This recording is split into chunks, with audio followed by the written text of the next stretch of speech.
Sveiciens visiem, dāmas un kungi, gan valsts iestāžu un kapitāla sabiedrību, gan arī privāto uzņēmumu IT speciālisti. Sveicu jūs visus jau par tradīciju kļuvušajā IT direktoru diskusijā, ko rīko uzņēmums TET. Mans vārds ir Artis Ozoliņš, un šodien parunāsim par kiberdrošības aktualitātēm. Nav jau brīnums, ka šī tēma mums ir galdā, jo tā ir patiešām būtiska. Ne tikai reālās dzīves notikumi, bet arī Nacionālais kiberdrošības likums, kas stājās spēkā pērnā gada septembrī, padara to par nozīmīgu tēmu. Ar šo likumu ieviešam NIS2 direktīvu, kas nosaka stingrākas kiberdrošības prasības gan publiskā, gan privātā sektora organizācijām, kas sniedz būtiskus pakalpojumus. Un nevelti tās prasības tiek savilktas ciešāk, jo draudu līmenis nekad neatslāpst. Pēc pašu TET apkopotās informācijas pērn, salīdzinot ar 23. gadu, DDoS uzbrukumu skaits, kas pārsniedz 1 gigabitu sekundē, ir palielinājies par 5%, atsevišķiem DDoS uzbrukumiem pat ilgstot līdz pat 7 dienām, kas ir liela noslodze mūsu, tā teikt, drošības infrastruktūrai. Un mēs jau arī redzam to gan ziņās, gan sociālajos tīklos, dažādos video, ka datu zādzības, finanšu krāpšanas gadījumi, ielaušanās infrastruktūrā nereti nopietni ietekmē ne tikai privāto dzīvi, bet arī uzņēmumu darbību. Un te vēl viens interesants skaitlis, ko atradu pirms šīs sarunas no uzņēmuma Norstat pētniecības uzņēmumu publicētiem datiem, veikta klasiskā aptauja ar 1000 respondentiem, un tur 27% Latvijas mazo un vidējo uzņēmumu atzīst, ka neizglīto savus darbiniekus par draudiem digitālajā vidē, kas liek aizdomāties. Tāpēc šodien parunāsim gan par likuma realizāciju dzīvē, gan par dažādām citām kiberdrošības aktualitātēm. Un jāpiemina tikai, ka šodienas sarunas ieraksts tiks arī pēc tam izsūtīts, ja nu palaidīsiet kaut ko vērtīgu garām. Savukārt vēlamies arī, lai jūs iesaistāties šodienas sarunā, un izmantosim tāpēc Teams platformā iebūvēto čatu. Skatos, ka mūsu jau ir vairāk kā 150. Es ceru, ka es kādu jautājumu nepalaidīšu garām, tāpēc arī dārgiem diskusijas dalībniekiem, ja jūs redzat kādu jautājumu, ko vienkārši un ātri var atbildēt, droši to varat darīt arī čatā, ja tas jautājums ir vienkāršāk atbildams. Un šeit traucē Ojārs. Mums šodien tā IT direktora diskusija. Jā, sveiks, Ojār.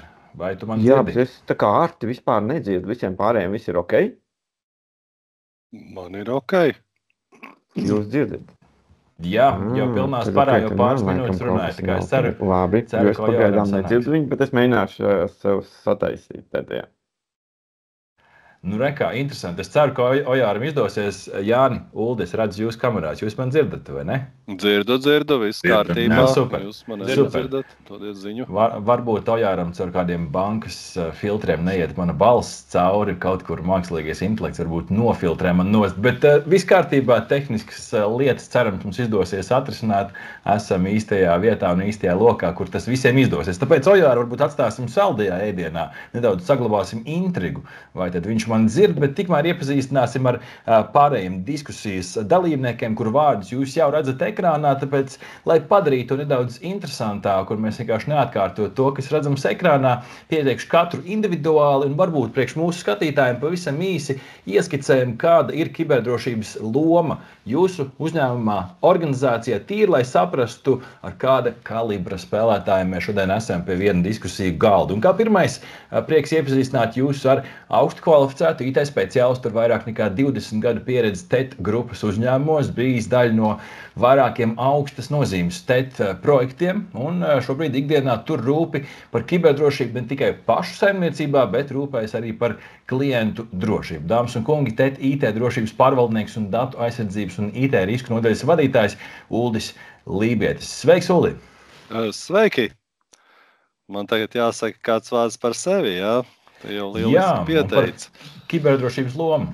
Jā, tātad nenoliedzami esot kā interneta pakalpojums sniedzējs, televīzijas pakalpojums sniedzējs, datu centru pakalpojums sniedzējs un vēl visādu citu pakalpojumu sniedzējs. Mēs, protams, esam šajā te kiberdrošības fokusā. Turklāt jārūpējas ne tikai par savu, kā uzņēmumu drošību, savu datu aizsardzību, bet arī par to, kas mums visi iet cauri, mūsu klientu datiem, un tas, kas atkal klientu prasības un īpašās prasības, kādas drošības, kurš grib, un kādus apliecinājumus, certifikātus, kam vajag maksājumu karšu industrijas certifikātus, kam vajag ISO certifikātus, kam vajag atbilstību DORA regulai, kas ir finanšu nozars regulējums, kam vienkārši NIS 2 vai Nacionālā kiberdrošības likuma regulējums. Tātad visdažādākie regulējumi, normatīvi, un turklāt arī strādā ne tikai Latvijā, bet arī Lietuvā, Ukrainā, kas tā kā būtu mūsu tās lielākās vietas, tātad arī jāņem vērā ir kādas turienes nacionālās likumdošanas īpatnības, kā saka, direktīvas ir vienādas, bet katra valsts tomēr saprot viņas mazliet savādāk un mazliet savādākiem vārdiem ieraksta likumos. Tātad, tur rūpe, kā saka, par uzņēmumu drošību un uzņēmumu klientu drošību arī. Tas īsumā viss. Lieliski. Plašs spektrs jātur tev savā redzeslokā, liela groža rokās. Būs interesanti ar tevi arī, Uldi, parunāt šodien. Kā nākamo vēlos iepazīstināt dabasgāzes sadales sistēmu operatora GASO IT departamenta vadītāju, kuram ir gan iepriekšēja pieredze IT drošībā, gan Latvijas gāzē, gan valsts ugunsdzēsības un glābšanas dienestā. Tātad arī tas pieredzes spektrs sev ir diezgan plašs. Un šobrīd kiberdrošība viņam ir viena no ikdienas rūpēm, kura ir jāpārauga. Dāmas un kungi, Kaspars Kiesners. Kaspar, vai esi ar mums? Jā, sveiki, paldies par pieteikšanu. Esam no GASO, dabasgāzes sadales sistēmas operatora. Varbūt pāris vārdi īsumā par to. Mēs faktiski nodrošinam dabasgāzes sadales pakalpojumu Latvijā. Esam vienīgais licencētais operators, un tad līdz ar to tas mūsu darba apjoms ir tāds, ka mums ir jānodrošina šī te datu, ja no IT puses vairāk raugamies, tad datu apmaiņa starp klientiem, tirgotājiem, visi patēriņa dati, pieslēgumi un tā tālāk. Un līdz ar to datu apjoms arī ir pietiekoši liels, un arī tie ir, protams, kad ir jāsargā, un arī ne tikai dati klientiem, bet arī pašas sistēmas. Tad mans pienākums ikdienā kopā ar savu komandu, mēs turam rūpi par IT sistēmām uzņēmumā, nodrošinām darbības nepārtrauktību, dažādākajās jomās. Tas nav tikai varbūt gluži IT, tas ir arī OT sistēmas, kas ir Operational Technology, visas industriālās vadības sistēmas un tam līdzīgi. Protams, ikdienas darba pienākumos ir, nevar bez IT drošības arī iztikt. Tā tomēr ir tāda integrēta lieta, kas ir nepieciešama arī visos IT procesos, un tu neko nevar īsti izdarīt un domāt, neņemot vērā šo te drošības aspektu. Tas ir arī faktiski līdzīgi kā ar personas datu aizsardzību. Arī bez tā mēs mūsdienās vairs neko nevaram īsti izdarīt. Varbūt šī iepriekšējā pieredze, es teiktu tā, ka viņa noteikti ir ļoti noderīga, jo ir daudz vieglāk arī saprast IT drošības cilvēks, ko viņi īsti vēlās, un tad attiecīgi visa savu darbību, varētu teikt, ir pakārtota ne tikai biznesam, bet arī IT drošībai. Lieliski. Būs interesanti arī ar tevi, Kaspar, parunāt. Tad priekšpēdējais dalībnieks un tādā Ojārs Saldie ēdienā, kā nākamo vēlos iepazīstināt nedaudz no cita spektra kultūras informācijas sistēmu centra. Es gribētu teikt, stabilais balsts, jau vairāk nekā 20 gadus, kurš ikdienā tur rūpi un lepojas ar valsts pārvaldes. Tā skaitā mākslīgā intelekta risinājumiem valoda apstrādē. Vēlos iepazīstināt jūsu direktoru vietnieku digitālās attīstības jautājumos Jāni Ziedeņus. Sveiks, Jāni, prieks tev redzēt. Sveiki visiem. Jā, tad es droši vien varbūt nedaudz atšķiros un ikdienā neesmu tieši saistīts ar drošības pārvaldnieka jautājumiem. Tomēr, kā jau arī kolēģi minēja, tad drošība ir visos spektros un visos šajos risinājumos. Un mums kā kultūras informācijas sistēma centram mēs esam kultūras ministrijas resoru vienotais IKT pārvaldnieks, attiecīgi principā viss, sākot no tīkla, beidzot ar informācijas sistēmām, kas mums vairāk desmiti, vairāk tūkstoši lietotāji. Tas viss ietekmē un liek domāt par drošību dažādos tajos līmeņos. Un, liels lauks, ar ko ikdienā arī strādāt kolēģiem gan informācijas sistēmā, gan, protams, ka mans varbūt vairāk tāds skatu punkts izriet no tādiem valsts pakalpojumu līmeņa nodrošināšanu, bet, protams, ka pats pakalpojums vienmēr tiek nodrošināts ar IT, gan risinājumiem, gan datu centru risinājumiem, vispārējā, tā kā, protams, jā, saistība liela. Un drošībai noteikti vēl ar vien lielāku tā nozīmi, jo, kā mēs zinām, mēs Latvijā varam lepoties ar to plašo e-pakalpojumu spektru, dažādas tādas sadzīviskas lietas mēs tagad darām digitāli, līdz ar to, ja nu tie vārtiņi tur vienā brīdī nestrādā, nu tad iedzīvotāji pamana, vai ne, jā, līdz ar to jābūt ir drošiem. Protams, jā. Lieliski.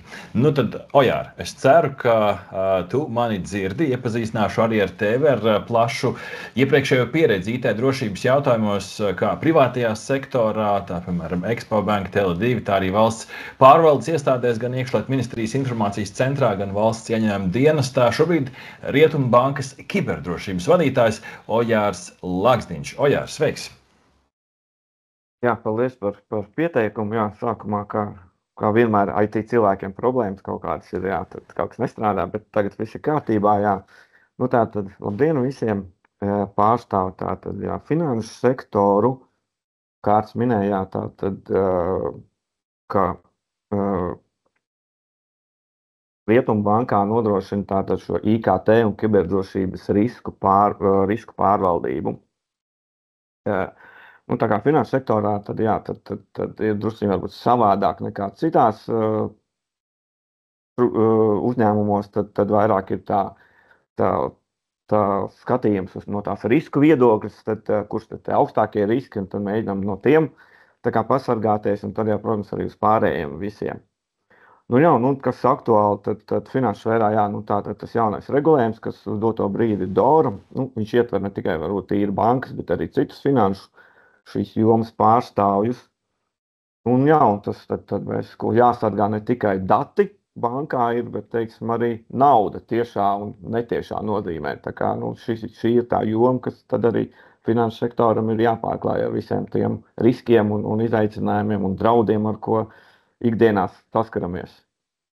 Nu, būs visnotaļ interesanti saruna. Skatos, šobrīd mums jau vairāk kā 200 skatītāji, vesela lielā auditorija mums jau ir virtuāli priekšā, tāpēc ķersimies tūlīt pie jautājumiem, bet tīri, lai pakutinātu jūsu varbūt garšas kārpiņas, sākumā tā tīra vizuāli ar paceltu īkšķīti, augšā pa vidu, lejā. Novērtējam paši savas šobrīd sajūtas par kiberdrošības likumu Latvijā. Tīri individuālā līmenī, kādas šobrīd tās sajūtas? Augšā, pa vidu, lejā. Es redzu, ka ir jau dalībnieki arī jau balso, jau māja ar rociņām, bet Jāni, Kaspar, Uldi, Ojār, savas sajūtas šobrīd augšā, pa vidu, lejā, noteikti būs iespēja pēc tam pakomentēt pie jautājumiem. Uldis pacēla augšā īkšķīti, tā, ko kolēģi šobrīd saka, Kaspars arī, tā domīgi, bet augšā, Ojārs tāda piesardzīga augšā, un Jānis nav viņu nošpikoja. Labi, parunāsim par to. Būs katrā ziņā par ko parunāt. Sāksim ar to, lielo skatu. Par to pašu kiberdrošības likumu, Uldi, tev tas redzējums gan iekšēji TET un arī sadarbībā ar klientiem. Kā šobrīd sokās ar kiberdrošības likuma realizāciju dzīvē? Ar likumu jau viss ir kārtībā. Likums ir pieņemts, likums jau kādu laiku ir spēkā, ir lietas jau arī, kuras mēs jau šobrīd pildam, kas tur elektronisko sakaru komersantiem, kā tur slikto domēnu bloķēšanas pienākumu, tādas lietas, kas jau ir spēkā no septembra, bet tas vēlns jau slēpjas detaļās, proti tajos ministru kabineta noteikumos, kuri daļa ir pieņemti, daļa vēl ir melnraksta stadijā, un tas, kas ir tas lielais, kas ir minimālās kiberdrošības prasības, šobrīd šķiet ir tādā jau pabeigtā statusā un tiesību aktu portālā ir tā kā gala variants, un kaut kādā brīdī visdrīzāk tad tiks iesniegts apstiprināšanai ministru kabinetā. Tas, kas bija pirmās versijas, tad, protams, cilvēki, kas izlasīja, bija acis plati un pārsteigums un neko nesaprot, ja? Tagad jau tas dokuments ir daudz lasāmāks, daudz saprotamāks. Protams, ir neskaidrības, ir kaut kādas lietas, kuras, kā saka, jāsauc zīmi gudrie tulki, kas palīdz iztulkot to, kas tur rakstīts. vienmēr jau var izdarīt labāk, bet mums ir tas, kas ir šobrīd, un cita mums nav. Protams, ir kaut kādas lietas, kas man pašam gribētos būt, lai būtu regulētas, ko es arī esmu citvietu paudis, kā, teiksim, tur, manuprāt, būtiskas lietas nav iekļautas likumā, ko neregulēs, bet, atkal citiem tas var paver ļoti plašas iespējas darīt kā tīk, un fokus ir ļoti liels jaunajā tajā regulējumā ielikts tieši uz kiberdrošības pārvaldnieku, kas tad būs tas gudrais, viedais cilvēks un vedīs to organizāciju uz to kiberdrošību. Visai maz ir kaut kādu tādu konkrētu atskaitāmu ar checkbox atzīmējumu norāžu, kurām tad būtu jābūt izpildītām, lai, piemēram, uzņēmuma vadība, kura nav tik IT kompetenta vai kaut kāds jurists varētu pārbaudīt, vai tad tur viss ir kārtībā. Man pašam gribētos tādu varbūt lielāku kaut kādu skaidrību vai vēl tur vairāk tos punktus, bet, kā saka, lemts ir tāds, kā lemts, un gan jau mums tagad būs tie jaunie noteikumi. Jā, tūlīt pieminēja tos zīmi tulkus, kas tulko, kur varbūt par ko klienti visvairāk nāk pie jums un prasa, ko šis nozīmē, kā to ieviest. Ir kaut kas tāds, ir daudz, teiksim, piemēri, kas ir informācijas sistēma, kas ir tehniskais resurss, ar ko viņi atšķirās, pat tādās, definīcijās, pat skaidrība, un kas ir tur kritiskā IKT sistēma, kas nav kritiskā. Kaut kā jau to var visu izskaidrot, un no pirmajām versijām tiešām tas noteikuma projekts ir kļuvis krietni labāks, pateicoties arī plašajai sabiedrības iesaistei un kritizēšanai un brāķēšanai, bet, jau var teikt, ir gandrīz lasāms. Ties gan nav saprotams, kādēļ mēs izvēlējāmies, izdomāt velosipēdu no jauna, jo ir daudzi, starptautiskie standarti, tāpat tās ISO 27001, un tad varēja, paņemt kaut kādu standartu un pielikt klāt tās lietas, ko standarts neapraksta. Kā, piemēram, kā iecelt kiberdrošības pārvaldnieku un noteikt tur konkrētus, teiksim, termiņus un datums. Mēs tur tā kā izvēlējāmies pievērst uzmanību auditācijas pierakstiem un rezerves kopijām, mazliet darbinieku apmācībām, tad viss pārējais neskaitās. Teiksim, izmaiņu vadību nav kiberdrošības likumā, daram kā gribam. Vīrusu aizsardzība nav aprakstīta, daram kā gribam, tātad atstāja visu to drošības pārvaldnieka ziņā, vai tas labi, vai tas slikti, rādīs laiks. Kas par kritiskās infrastruktūras uzņēmums? NIS 2. Vairāk ķeksītas papīrā jums, vai arī tur tomēr nācās palauzīt galvas un kaut ko praktiski varbūt pamainīt savā ikdienas darbībā?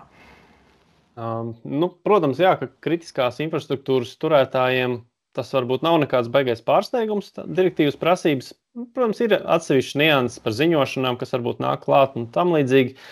Bet mēs jau, godīgi sakot, laikam kopš dibināšanas brīža esam saskārušies ar dažādām prasībām kiberdrošības jomā, kaut vai tām pašām, kas izriet no enerģētikas likuma, dēļ tā vienkāršā iemesla, ka mūsu īpašnieks ir dabasgāzes tirgotājs, un tad līdz ar to mums ir jānodrošina visiem tirgotājiem vienādas prasības.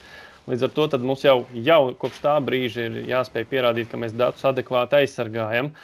Un arī attiecīgās, teiksim tā, kritiskās infrastruktūras lietas mums varbūt vēl vairāk to jautājumu ir pastiprinājuši. Līdz ar to tad NIS 2 direktīvas, teiksim tā, adaptācija likumdošanā mums neko tādu ļoti lielu pārsteigumu nav varbūt izdarījusi. Protams, mēs arī ar to visu esam dabūjuši dažādas, varbūt, tagad izskatās, ka dabūsim ar MK noteikumiem jaunas vēl lietiņas darīt klātī.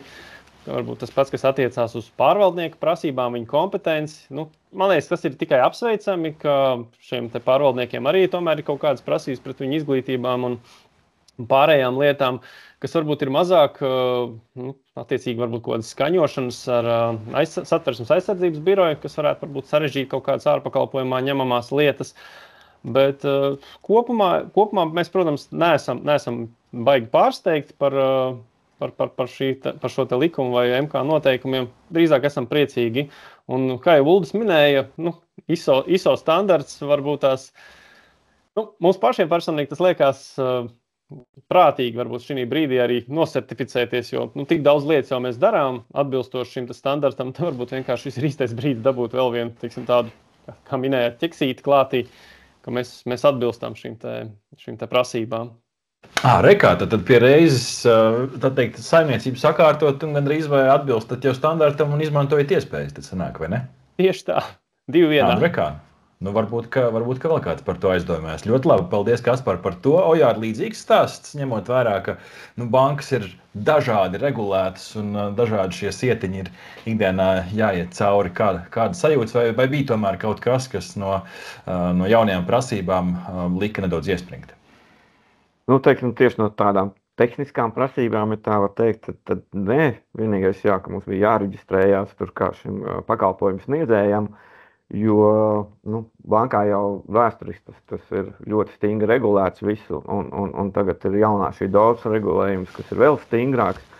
Bet no tā, nevar teikt, ka no malas skatoties, bet, protams, arī tas likums, jo viņš jau ietekmē jebkuru uzņēmumu Latvijā, tad arī likās varbūt tā drusciņ paradoksāli, ka tāpat NIS 2 direktīva jau tika pieņemta sen bija zinām, ka kad viņi stājās spēkā, bet tas pats likums tika pieņemts, var teikt, arī pēdējā brīdī, un vēl līdz šim nav tie ministra kabineta noteikumi pieņemti, kas arī, birokrātija, protams, vajadzīga, bet varbūt, ka tomēr kaut kas tur ar tiem procesiem nav kārtībā. Ja? Un, protams, tas arī, ka jautājums, vai tiešām vajag izdomāt šos divriteni vēlreiz, jo viens ir ISO standarts, jā, bet ISO standartā varbūt arī tur ir dažas lietas, par kurām tur var būt dažādi realizētas, bet ir ļoti daudz jau dažādi, piemēram, tās pats Amerikas NIST standarti, kur ir ļoti detalizētāk aprakstīti, kas un kā un kiberdrošībā būtu jādara. Tad jautājums, jā, jo tur vienkārši ieviešot likumu, tur tās prasības nav skaidri nodefinētas, ka var realizēt dažādos veidos, var nerealizēt. Viss arī nav pieminēts, kā Uldis pieminēja, tas pats change management, jeb izmaiņu pārvaldība, kas ir svarīgi, ja kurā brīdī arī kaut kādas drošības audita testi, jā, tā kā arī jautājums, vai tomēr nevajadzēja jau varbūt norādīt tomēr konkrētas lietas, jo tai pašos ministra kabineta noteikumos, ja tā salīdzina ar iepriekšējiem, tad tur arī bija jomas, kur bija tieši, kā lai saka, tāds dūriens un pateikts, kas jādara. Un tad bija vispārējā tāda riktīgi tāda pelēkā zona, teiksim, kas tur ir palikusi. Un tas varbūt tas kopumā, jā, kāpēc man tas sīkšķīts tāds bija tā kā vidēji, jo man liekas, ka, tiešām, mēs varbūt strādājam šī vidē, mums liekas pats par sevi saprotams tās lietas, jā, tad, liekas savādi, ja, ka tās elementārās lietas, jo manā uzskatījumā tās ir elementāras lietas, ko prasa šis likums un varbūt tie paši ministra kabineta noteikumi, ka cilvēkiem tiešām ir tāds pārsteigums, kā tad tā, ka to visu vajag. Ja. Tad arī, kā minēja Uldis, tad šīs ir aprakstīts šīs datu rezerves kopijas, tas ir labi, ja, jo datu rezerves kopijas ir principā, tas ir tas pēdējais, ja tev viss ir slikti, tad viņām vismaz jābūt, ja, bet mēs jau negribam līdz tam aiziet, ja, mēs gribam tā kā kaut kā palikt kaut kur sākuma pusē tajā incidenta gadījumā, nevis jau, kad uzzinām, ka viss ir beidīgi un sākam tad atjaunoties no nulles. Jā, es tā saprotu, ka visi gaida tos precizējumus MK noteikumos, kas varbūt ir tas, ko visvairāk tur gribās ieraudzīt. Ir kāds tāds jautājums, šeit prasās tomēr skaidrums, jo jāatcerās arī, ka mūsu jau gan 230 skatītāju lokā noteikti ir cilvēki, kuriem iepriekš tik liels kreņķis tā IT drošība nebija, bet tagad iespējams, ka viņi iekrīt šajās jaunajās kategorijās, paši identificējās kā šī likuma subjekta, un tagad viņiem ir varbūt jauna abets jāmācās. Kas ir tas, kur vēl gaidat precizējumus, kas varbūt palīdzēs arī šiem skatītājiem? Laikam es tā nemācēšu šo tā pateikt, jo, kā es minēju, tajā finanšu sfērā mums tur viss jau ir noklāts, jā, mums tie ministra kabineta noteikumi, es domāju, tā praktiski varētu pat neietekmēt, jā, bet, kas zina, protams, jebkurā gadījumā mums ir arī kaut kā tie ministra kabineta noteikumi, uz ko mēs atsaucamies, ka mēs citreiz, ja nav aprakstīts mūsu noteikumos, jo arī finanšu sfērā, arī nav tā, ka visur ir pateikts precīzi tik un tik, tā, piemēram, tajos iepriekšējos, kur mēs droši varējām atsaukties uz 18 mēnešu glabāšanu šo datu. Kāpēc 18? Ministra kabineta noteikumos pateikts. Bet, protams, arī bankā mēs jau izvērtējam. Ja mums vajag vairāk, mēs vairāk, ja vajag mazāk, mēs vairāk arī neturam. Mēs arī izvērtējam no riska viedokļa, jo tas viss ir atkal aiziet kaut kādā veidā finansēs, teiksim. Tikpat labi valsts pārvaldē jau var līdzīgi. Nav bezgalīgi kaut kas jāglabā un jātērē, kā teikt, nodokļu maksātāju naudu. Racionāli tām lietām jāpieiet. Jāni, kāds valsts pārvaldes pusē skats vērtīgs vingrinājums vai varbūt tāds ekstra svars pašu vezumam, kā raugaties uz to? Es teiktu tā, ka izējot tieši no KIST viedokļa, ņemot vērā arī tās pārmaiņas, kā kultūras resorā tika tas nocentralizēts IKT pakalpojumu sniegšana, tad, protams, mums sagādā šie noteikumi. Patiesībā varbūt likums netik daudz. Es teiktu, ka piekrīt arī, kad arī no kolēģiem runājot, daudz lietas tiek noteikts skaidrāk, arī tie paši kiberincidenti, kā rīkoties, varbūt mazāk iespējas. Bet tas, kas mums tiešām ir tāds papildus, ir visi šie noteikumi, kas nāk pāri. Gan šie minimālai kiberdrošības noteikumi, gan arī mākoņu datošanas noteikumi valsts iestādēm.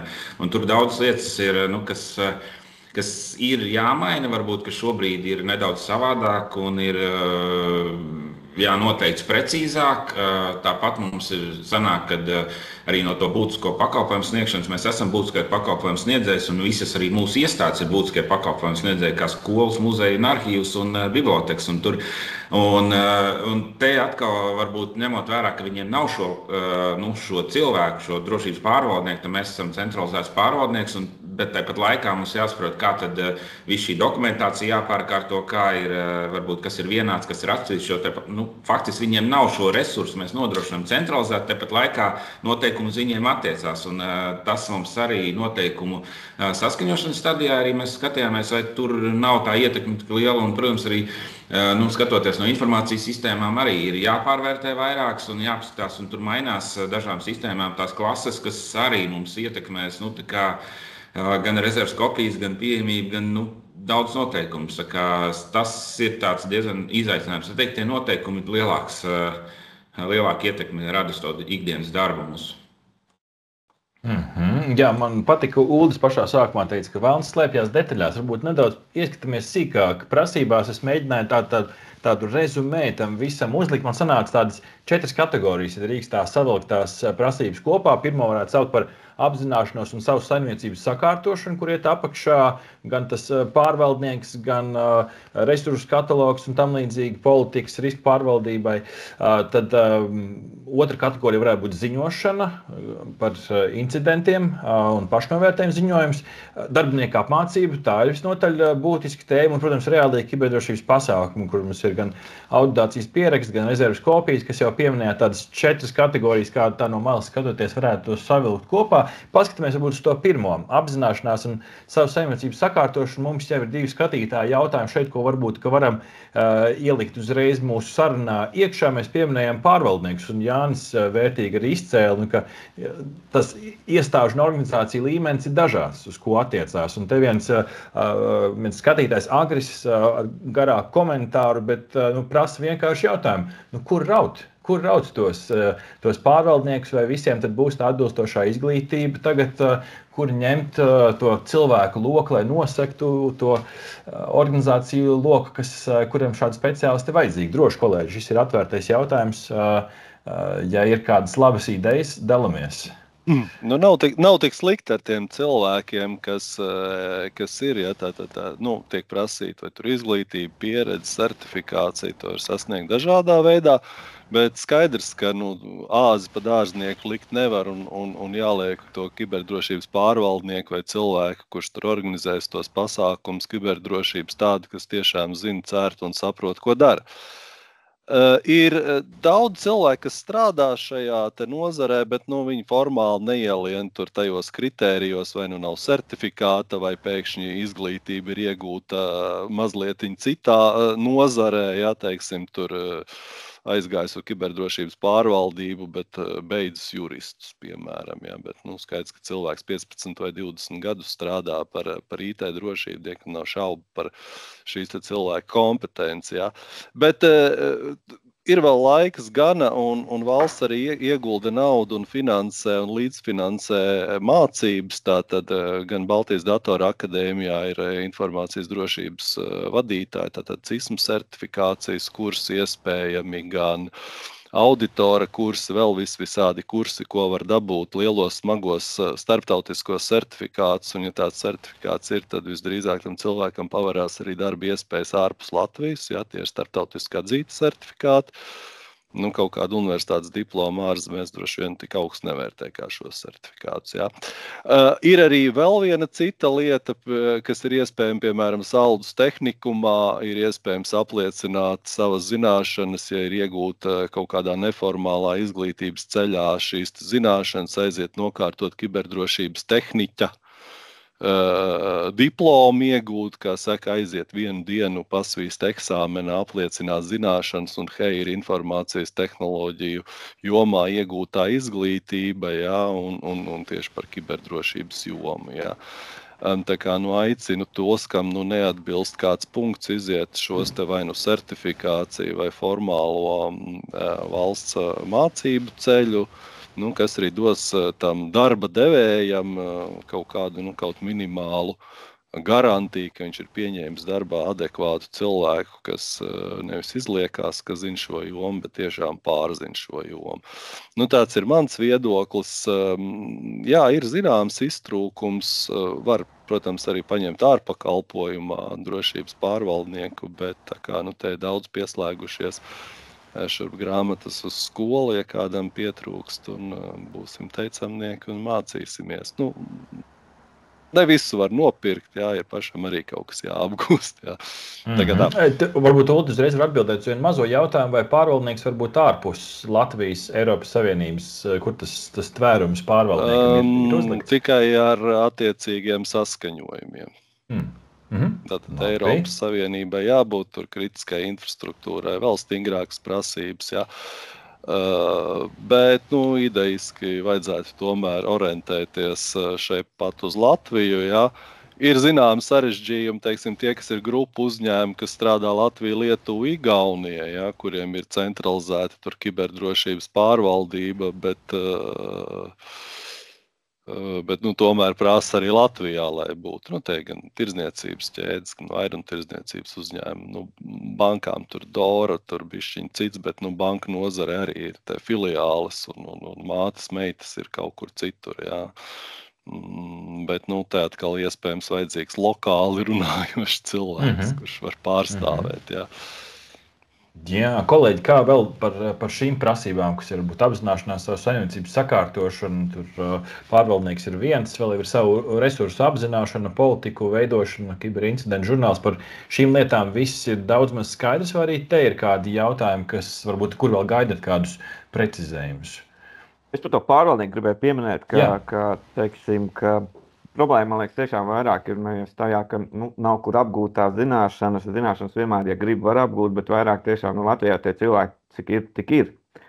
Un tā labā praksa ir tā, ka, ja tas ir kiberdrošības pārvaldnieks, tad viņš visdrīzāk nevar būt tas cilvēks, kurš tās sistēmas administrē tiešā veidā. Viņš nosaka politikas.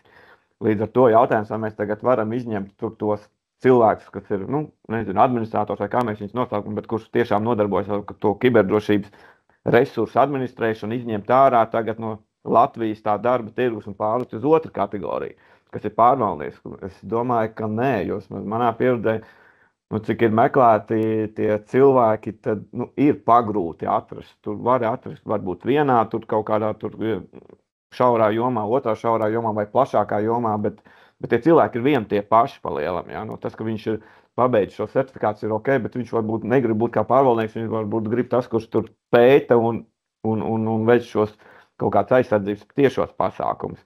Līdz ar to, jā, tas ir jāņem vērā.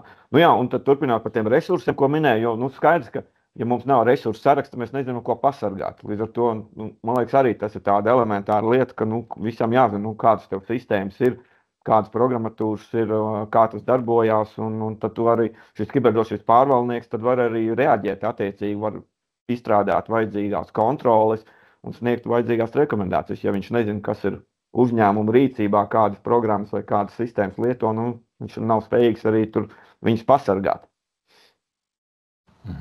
Kaspar? Es varbūt mazliet arī gribētu pakomentēt Ojāra iepriekš teikto par to, ka varbūt nav viss sīk un smalki atrunāts. Man gan liekas, ka tā ir tieši labā lieta, jo tas tomēr atstāja kaut kādu manevru iespēju, jo īstenībā Rojārs, man liekas, pats atbildēja pēc tam savā stāstā, ka tas viss jau tomēr beigās ir atkarīgs no riskiem, un no tā arī izrieties, kādas drošības kontrolas tu plāno piemērot un tam līdzīgi. Bet, kas attiecās vispār par to resursu sakārtošanu, man liekas, ka ir tiešām ļoti daudz variantu, kur smelties, teiksim, varbūt metodas vai kārtību, vai kā to visu darīt. Tie paši visi standarti, gan ISO standarts, gan NIST var pasmelties kaut kādas variantus, kā to labāk un ērtāk darīt. Un iespējams, ka varbūt tā kārtošana viņa jau nav tāds vienreizējs pasākums. Tas tomēr ir ciklisks pasākums, jo uzņēmums nepārtraukti mainās. Kaut kas jauns nāk vietā, kaut kas pazūd. Un tomēr ir jāpārskata, vai tās prasības nav mainījušās. Un tam vajadzētu būt, es teiktu, tādam diezgan pat regulāram pasākumam, kam jāiet būtu cauri. Un es pieļauju, ka varbūt arī tomēr tie lielie sodi, kas ir minēti likumā un direktīvā, ka varētu mēģināt kaut kā tomēr to veicināt. Bet arī negribētos, lai tas paliek beigās tā kā GDPR, kad palielam GDPR un sots ir sinonīmi. Un jau visiem tas ir apnicis. Es ceru, ka ar kiberdrošību šādi nesanāks. Bet vēl pieskaroties par pārvaldnieku tēmai, es piekrītu, ka tā ir ārkārtīgi smaga tēma. Ar viņiem nav tik viegli dabūt viņus, un īpaši tādus, kam ir vēl kaut kāda pieredze, varbūt tehniski iepriekš, tie vispār, man liekas, ir tādā zelta vērtē. Viņi pavisam domā citā līmenī un arī problēmām pieiet no citas puses. Tamdēļ, es vienīgais, ko varētu teikt, ka tiem, kam ir vēlme, lai cilvēki mācās, un īpaši tie, kas varbūt šobrīd ir administrēšana vai kaut ko nodarbojas un plāno varbūt nākotnē kaut ko citu, lai izskat šo iespēju. Arī darba devējiem būtu tomēr kaut kā jāiedrošina cilvēkiem augt, un tā certificēšanās varbūt patiesībā ir kā viens no tādiem motivējošajiem iemesliem, kāpēc darba devējiem vajadzētu arī mēģināt tomēr to darbinieku certificēt. Jo, manuprāt, noteikumos kaut kas bija minēts tieši par starptautiski atzītu certifikātu. Līdz ar to mums neizvairīties no tiem lielajiem vārdiem. Un varbūt arī vēl viena lieta ir tāda, ka tie divi, kas tur ir minēti, CISPS, tie, protams, ir brangi certifikāti, bet viņi nav tā kā izslēdz. Tas nav viss izslēdzošs uzskaitījums. Tomēr var paskatīties arī kaut kādus alternatīvākus, kas nemaksā varbūt tik dārgi, bet joprojām iedod šo te nepieciešamo zināšanu bāzi cilvēkam. Bet jā, ja runājam, teiksim, par to cilvēku atrašanu, man liekas, labs piemērs bija pats, man liekas, Nacionālās kiberdrošības centrs, CERTS, kuri meklēja darbinieks pirms kaut kāda laika, un arī viņiem tik viegli nevedās. Tomēr tas cilvēku apjoms Latvijā ir tik, cik viņš ir, un jauns tik bieži tur vietā nerodās. Tāpēc, jā, es drīzāk mudinātu darba devējus vairāk investēt savos darbiniekos un nebaidīties, ka viņi ies projām, bet drīzāk baidīties pēc tam, ja viņi neiet projām, tad arī kaut kas nebūs riktīgi. Un tomēr mums visiem ir jāstrādā pie tā darbinieku izglītības līmeņa celšanas.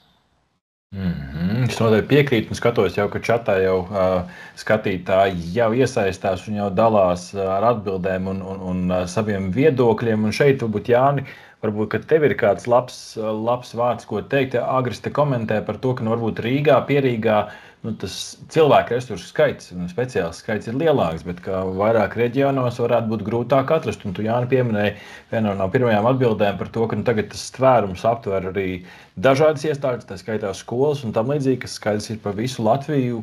Ir kaut kāda risinājuma šī te speciālista meklēšanas problēmai, ko varbūt var ieteikt arī citiem? Mums ir speciālisti, un kādreiz mūsu speciālists neatrodas Rīgā un strādā no reģiona. Tas varbūt ir tā iespēja, kad attālinātā iespēja, kā es redzēju arī komentāros, IT drošības pārvaldnieks to arī var nodrošināt. Tas varbūt, kas tas bonus ir, mūsu gadījumā ir tā centralizācija, ka mēs spējam no jebkuras vietas, faktiski jebkuru vietu pārvaldīt. Bet tas, kas varbūt ir, ko es gribēju atkal pārslēdoties tiem resursiem atpakaļ un uzskaiti, protams, ka tā resursu uzskaita vienmēr ir sarežģīta, jo ir Exceli, tad ir kaut kādas sistēmas, tad ir, Azūrā tiek uzskaitīti datori, tad vēl kaut kas. Tas, kas varbūt mums lika nedaudz pastīties to savādāk no šiem drošības noteikumu viedokļa, kā to automatizēt, lai saprastu, ka resursi kaut kur mainās, kā tas ir saistīts ar pakalpojumiem, un mēs esam šobrīd ieviešam arī atsevišķi risinājumi, kas tos resursus visus liek kopā. Un mums kā valsts iestādē diezgan svarīgi ir arī skatīties tālāk to virzienu uz pakalpojumiem, uz virsī, kas ir publicēts, jo tas atkal sajiet kopā. kā mēs nodrošinām pakalpojumus citām iestādēm un kā to pakalpojumu ietekmē kāda no resursu pieejamība vai nepieejamība vai, nezinu, nedod Dievs, kiberuzbrukums. Un tas, es teiktu, ka noteikumi mums nevis ļāva, bet lika tomēr nedaudz pastīties vairāk, kā to labāk apkopot, kā saprast arī šo iestāžu prizmu un dažādo, tas, es teiktu, tāds, tomēr tiem noteikumiem ir tāds, nav tā, ka nav nekas darīts, bet tomēr ir tāds kaut kādas lietas, nianses, kuras maina ikdienas darbu.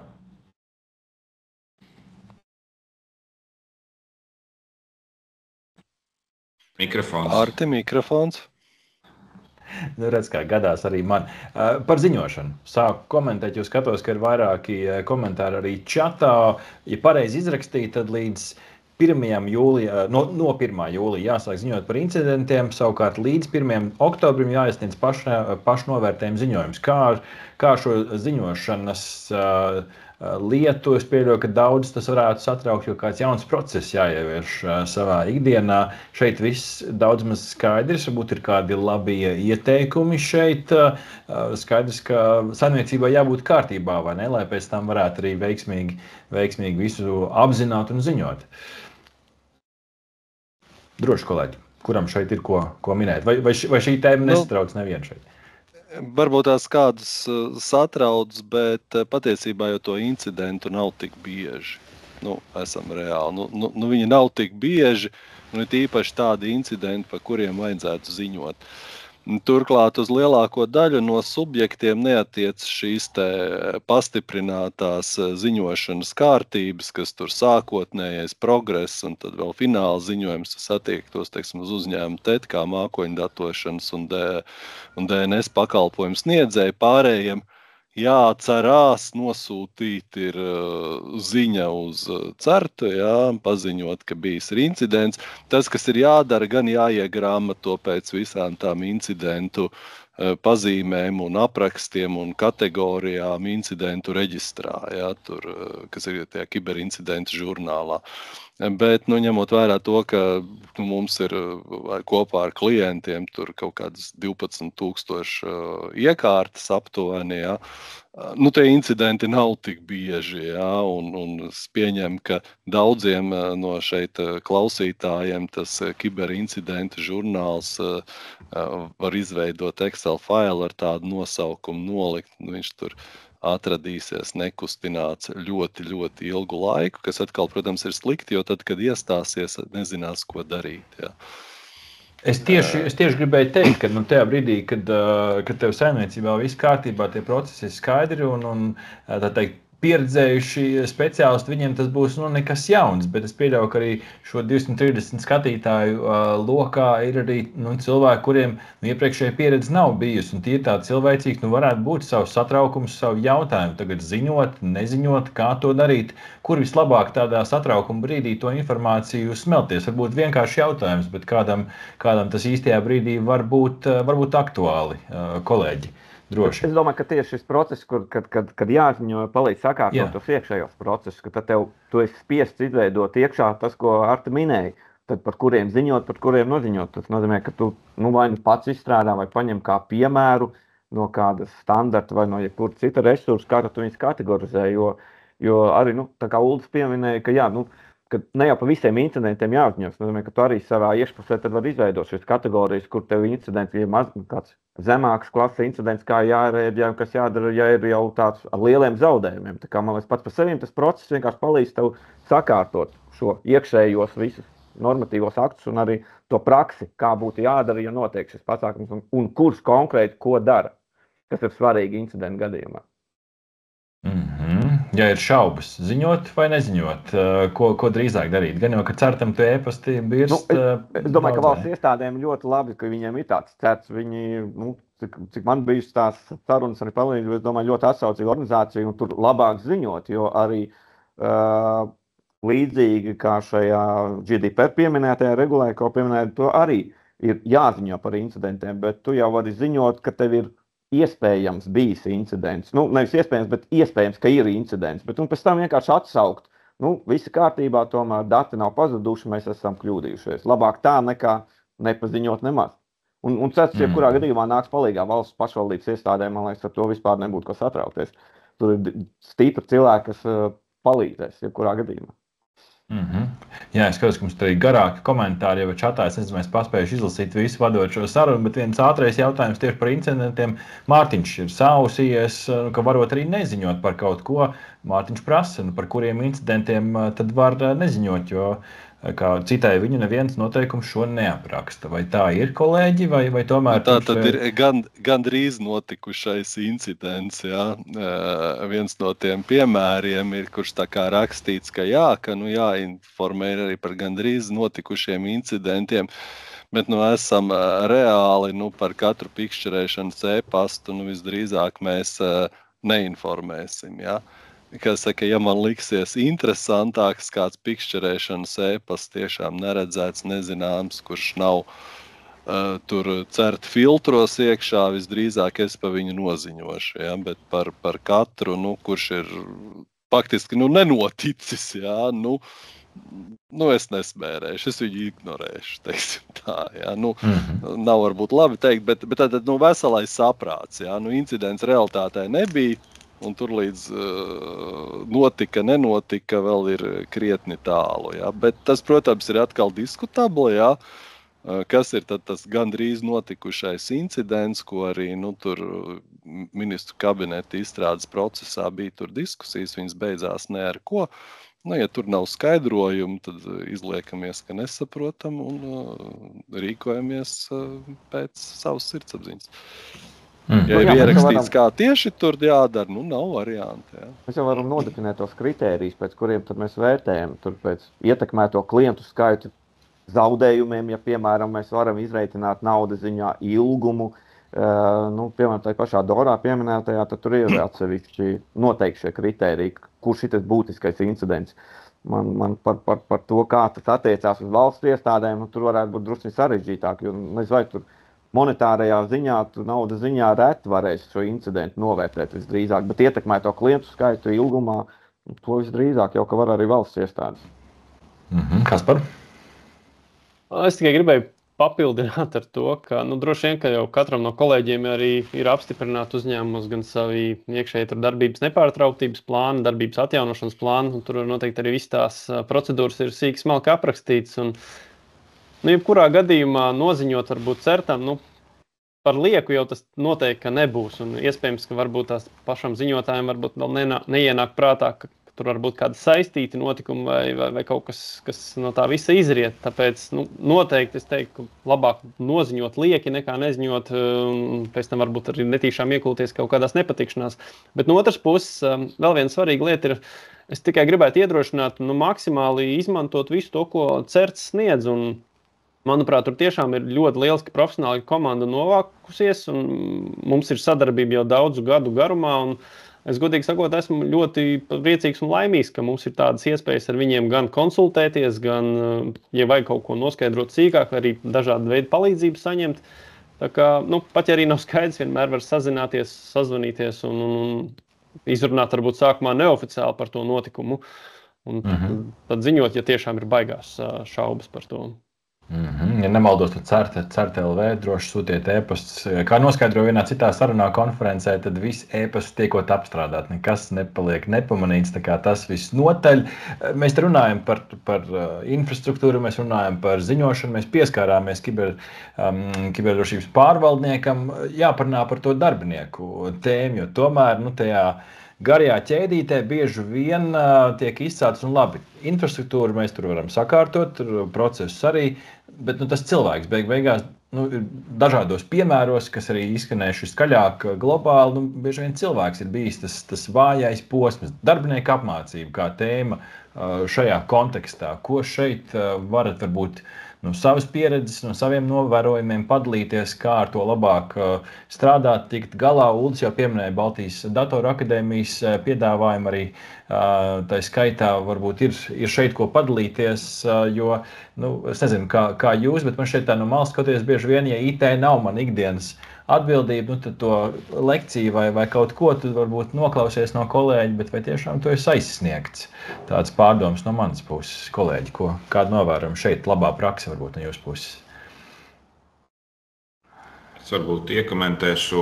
Jā, mēs, protams, ka darbinieki ir tas gala punkts, bet man liekas, ka mēs, protams, sākam ar to, ka ir šie tehniskie līdzekļi, kur mēs mēģinām maksimāli atrast to viduspunktu starp aizliedzam pilnīgi visu un tomēr kaut ko atļaujam.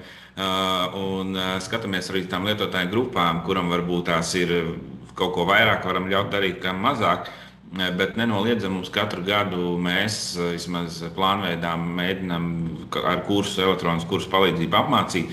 Bet tas, kas ir būtiski, arī ko drošības pārvaldnieks arī mūsu redz, kad ir kaut kādi notikumi, kur lietotājs ir kļūdījies, vai ir kaut kādas bijis kiberuzbrukuma pazīmes.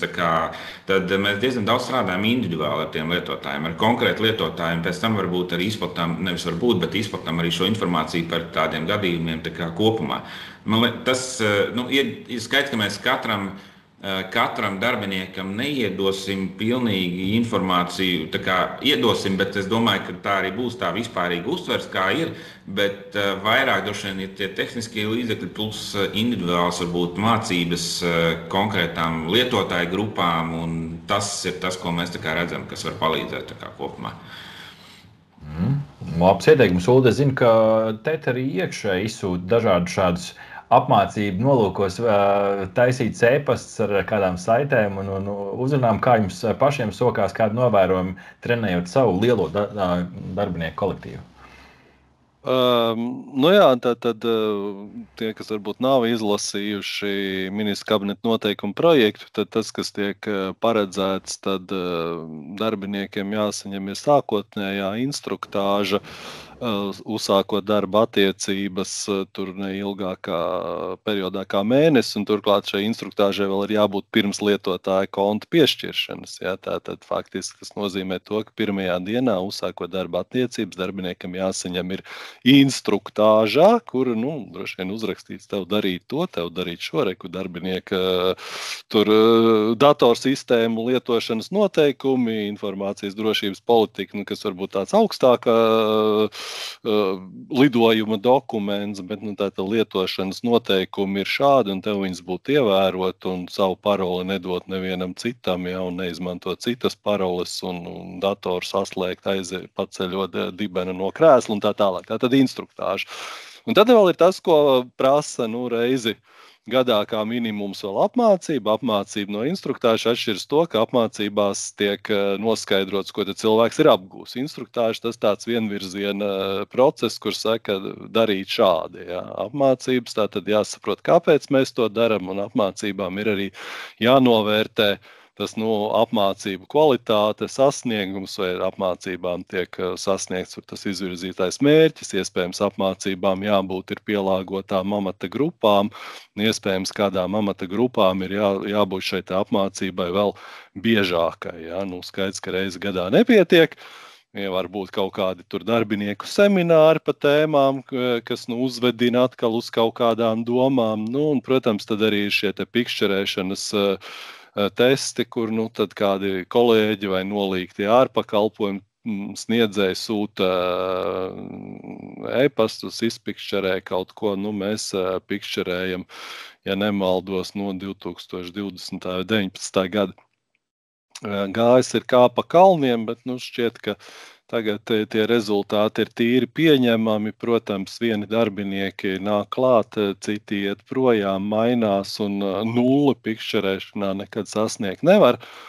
Labs rezultāts 3, maksimums 5%, kas jau ir daudz, jā. Bet skaidrs, ka TET grupā 1400 darbinieki, 3 vai 5% tie jau ir daudz, jā.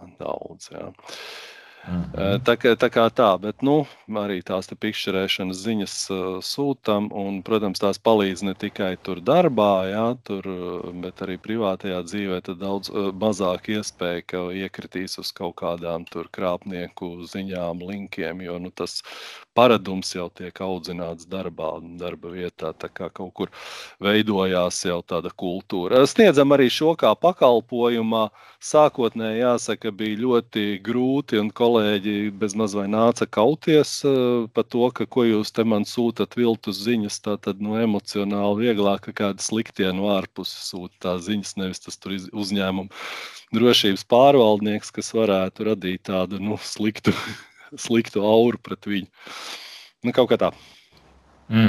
Kaspar, kā šo gaso sokās, jo es te vēl kaut kādas paralēlas, jaunā direktīva arī aptver plašāk to nozaru loku. Šeit Uldis pirms sarunas ieskicēja, ka tas ražošanas daudz jaunu klienti no tās puses nākuši. Skaidrs, ka gaso varbūt neražo produktu, bet tomēr infrastruktūra tur ir iekšā un ir gan jau, ka šīs apmācības jāsniedz arī cilvēkiem, kuriem iepriekš varbūt tā IT drošības puse nav bijusi tik būtiski ikdienā. Kā jūs ar to strādājat? Jā, tieši tā. Tas drošības perimetrs, viņš jau vairs sen nav tikai organizācija, viss attālinātais darbs, privātās iekārtas, personīgie dati, darba iekārtās un tam līdzīgi. Tur praktiski tas vienmēr parāda to, ka ir jāstrādā tieši ar to cilvēku. Var likt, cik dārgas sistēmas tu gribi, bet ja cilvēks, kas tās apkalpo vai lieto, izdarīs kādu lielu muļķību, palielam tas viss būs kaķim zem astis. Un vēl jau trakāk tas viss paliek tagad ar dažādiem mākslīgā intelekta rīku izmantošanu, dažādas viltotās balsis, video, attēlu un tā tālāk. Bet, es pilnīgi piekrītu, ka tās apmācības tā ir viena super nozīmīga tēma. Un varbūt tās, vismaz mūsu pieredzē, ka varētu vairāk strādāt un efektīvāk būt tieši mikroapmācības, ka neveic kaut kādas lielas, stundīgas, 3-stundīgas apmācības, visiem visu izstāsta, bet drīzāk veikt pa tādām nelielām dozētām daļām, pa dažādām tēmām, varbūt pastāstīt pa aktuālākiem kiberapdraudējumiem, kaut kādām pikšķerēšanas kampaņām, kas nāk šobrīd un ir populāras, tā, lai cilvēki tā kā mācās. Un kas ir svarīgi šajā, ka tā apmācīšana cilvēkam nebūtu tikai saistībā ar darba pienākumu pildīšanu, bet faktiski arī viņa privātajā dzīvē, jo, ja darbiniekam ir kaut kas noticies mājās ar viņu mājas datoru vai kaut kādu privāto iekārtu, bieži vien tas var beigās arī rezultēties negatīvi pašam uzņēmumam, kaut kādu tur e-pasta lietošanu vai tam līdzīgi. Tāpēc, es teiktu, ka tam būtu jāpievērš ļoti nopietna uzmanība. Un, kā jau Uldis arī minēja, protams, var izmantot dažādus risinājumus. Viens ir varbūt tās atkarībā no drošības personāla, kāds uzņēmumā ir, vai tas ir pārvaldnieks vai kāds drošības administrators. Ja tas pats spēj izveidot dažādas apmācību programmas, piemēram, tur kaut kādas arī iekšējās pikšķerēšanas kampaņas, kur pamēģināt cilvēkus arī patestēt, vai viņi uzķerās uz tādas nomestas USB zibatmiņas vai kaut kāda saites atvēršanas e-pastā vai tam līdzīgi, vai viņi to neuzķerās. Vai arī attiecīgi tad mēģināt izmantot kādu ārpakalpojumu. Tagad, man liekas, uzņēmumu diezgan daudz jau ir parādījušies, kas sniedz šādas te pakalpojumus, ka varētu gan klients noskatās, darbinieks noskatās šo te apmācību mazo rullīti vai kas tur ir, izlasa materiālus un pēc tam viņam arī kādā brīdī uz e-pastu atnāk kaut kas aizdomīgs un tad smuki to visu tā kā redzēt. Tā kā viss ir atkarīgs, teiksim tā, no pieejamiem līdzekļiem un resursiem, vai tā ir, vai tie finanšu līdzekļi, vai tie ir darbinieki, kas ir ar, teiksim, tādu lielu ieinteresētību un entuziasmu, kas spēj kaut ko drošības jomā sagatavot. Bet, protams, arī ļoti daudz, kas ir atkarīgs arī no pašiem, teiksim, tādiem IT administratoriem un viņu drošības kompetencēm. Tā kā tās mācības jau ir vairākos līmeņos jāskatās, lai nav tā, ka, kā jau te minēja, kad ir dažādi tehniskie līdzekļi, bet viņi netiek varbūt izmantoti pilnībā. Teiksim, ja mēs varam nobloķēt kaut kādā mērā šos te pikšķerēšanas kampaņas e-pastus, kāpēc gan to nedarīt, bet tā, lai pēc tam nesāk sprūst kaut kādi biznesam svarīgi e-pasti vai ziņas. Ojār, es vēlos dot tev vārdu un pie reizes varbūt tu vari atbildēt uz svaigāko jautājumu čatā, kas ir tās labākie veidi, kā lielākam darbinieku lokam nodrošināt apmācības instruktāžu. Te konkrēti Signi vaicāja, ja iestādē 20,000 plus lietotāji, kas jau priekš Latvijas mēroga ir grandiozi. Varbūt ir kāda labā praksa, ko tu, Ojār, var ieteikt no Rietumbankas pieredzes un ikdienas metodēm. Mums gan nav 20,000 cilvēki, jā, bet jā. Bet tas galvenais, jā, ko es gribētu uzsvērt, tad šī gadījumā, ka 20,000, protams, tur bez variantiem tur jāizmanto kaut kāds automātiskos rīkus un, acīm redzot, kuri tad vai portāls video kaut kāds, kur ir ierakstīts un cilvēks noskatās arī šiem par testiem nevajag aizmirst, teiksim, un arī uzturēt visu laiku šo, kā man saka, ugunskura karstu. Jo nav jēga vienreiz gadā izēt to testu vai noklausties to video, vai arī tev pastāst 1 pret 1. nepārtraukti tur mēnesī vairākas reizes, vai cik reizes tad aizsūtīt kaut kādu atgādinājumu par kaut kādiem vai nu draudiem, kas ir pašlaik tiešām aktuāli dzīvē, vai atgādināt kādu noteikumu no iekšējiem normatīvajiem aktiem, vai arī, ja ir bijis kāds iekšējais incidents, nu tad par to izstāstīt, tur varbūt neminēt personas, jā, protams, bet nu tad painformēt, kas tas ir aktuāli. Nu tādā veidā, nu, protams, te ir jāizmanto jau kaut kādi elektroniskie līdzekļi. Bet svarīgi būtu arī, lai šīs mācības būtu mērķētas tādiem 20,000 cilvēkiem. Nu, arī visdrīzāk risinājumi ir, bet tas paliek arvien dārgāk, bet nedrīkst aizmirst vadību. Kāpēc? Tāpēc, ka es pieļauju, ka vadība, nu, atkarīgs no vadības, protams, kāds tas uzņēmums, bet vadība varētu būt tie, kas cilvēki ļoti aizņemti. Un viņi var uz tiem kiberriskiem, viņi var, nu, teiksim tā, pat nezināt, ka tādi vispār varbūt pastāv, ja? Viņi varētu būt tie potenciālie, kuri var ciest visvairāk, nu, nevis varbūt tieši viņi, bet caur viņiem šis uzņēmums var ciest visvairāk. Tā kā vadībai vajadzētu pievērst uzmanību par tādu viedokli, ka, nu, tad jārunā viņiem varbūt ir individuāli vai savādāk, ja viņi tur nepiedalās kaut kādā veidā tajā kopējā pasākumā. Protams, IT darbiniekiem, kas arī jāpievērš vairāk uzmanību, jo viņi ir tieši tie, kas kontrolē šīs tehniskās sistēmas. Un arī šīs apmācības, ja tiek veikts, tad nu, viņas maksimāli vajadzētu veikt tā, lai tie darbinieki tiešām nepamanā, ka tas ir tās ārējās pārbaudes. Jo, nu, ja tur ikdienā mēs zinām, ka uzņēmums sūta šos pikšķerēšanas ēpastus, nu, cilvēki jau atpazīst. Tā kā tur ļoti jāpiestrādā, lai tiešām šis cilvēks tā kā, nu, neatpazītu, ka tas ir tas uzbrukums tomēr. Ja? Tā kā jā, nu, tas ir jāskatās. Nu, protams, finanšu sfērā, kas vēl mums ir tā kā svarīgi, nu, ne svarīgi, kas ir arī noteikts, kas mums jādara. Mums ir jāapmāca ne tikai darbinieki, bet arī klienti.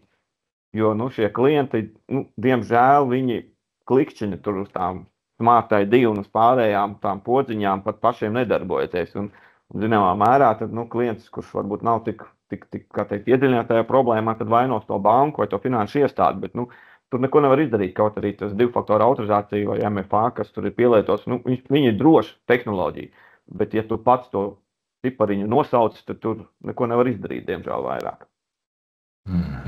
Uldi, varbūt jums, kas labs, tā teikt, džentlmeņa komplektā būtu priekš 20 Vienu 000. lietu nepieminēja, tātad Ojārs pieminēja, ka jāapmāca ir klienti, bet Nacionālā kiberdrošības likuma situācijās noteiktās gadījumos jāapmāca arī sadarbības partneri un tie, kam ir piekļuve mūsu IT sistēmām. Nu, tātad šī te attiecīgā datus kiberdrošības likuma subjekta IT sistēmām, kam ir piekļuvs ārpakalpojumu sniedzēji, arī tos būtu kaut kādā veidā jāapmāca vai jāinstruē, ko te viņi drīkst, ko nedrīkst, kur ir kāda problēma pieteikšanas punkts un tā tālāk. Protams, nu, teikt, kā uzņēmumam ka visas te Latvijas bankas vēlēsies mācīt darbiniekus un viņam jāaiziet 14 apmācības, nu, tas atkal bišķi nesamērīgi, ja?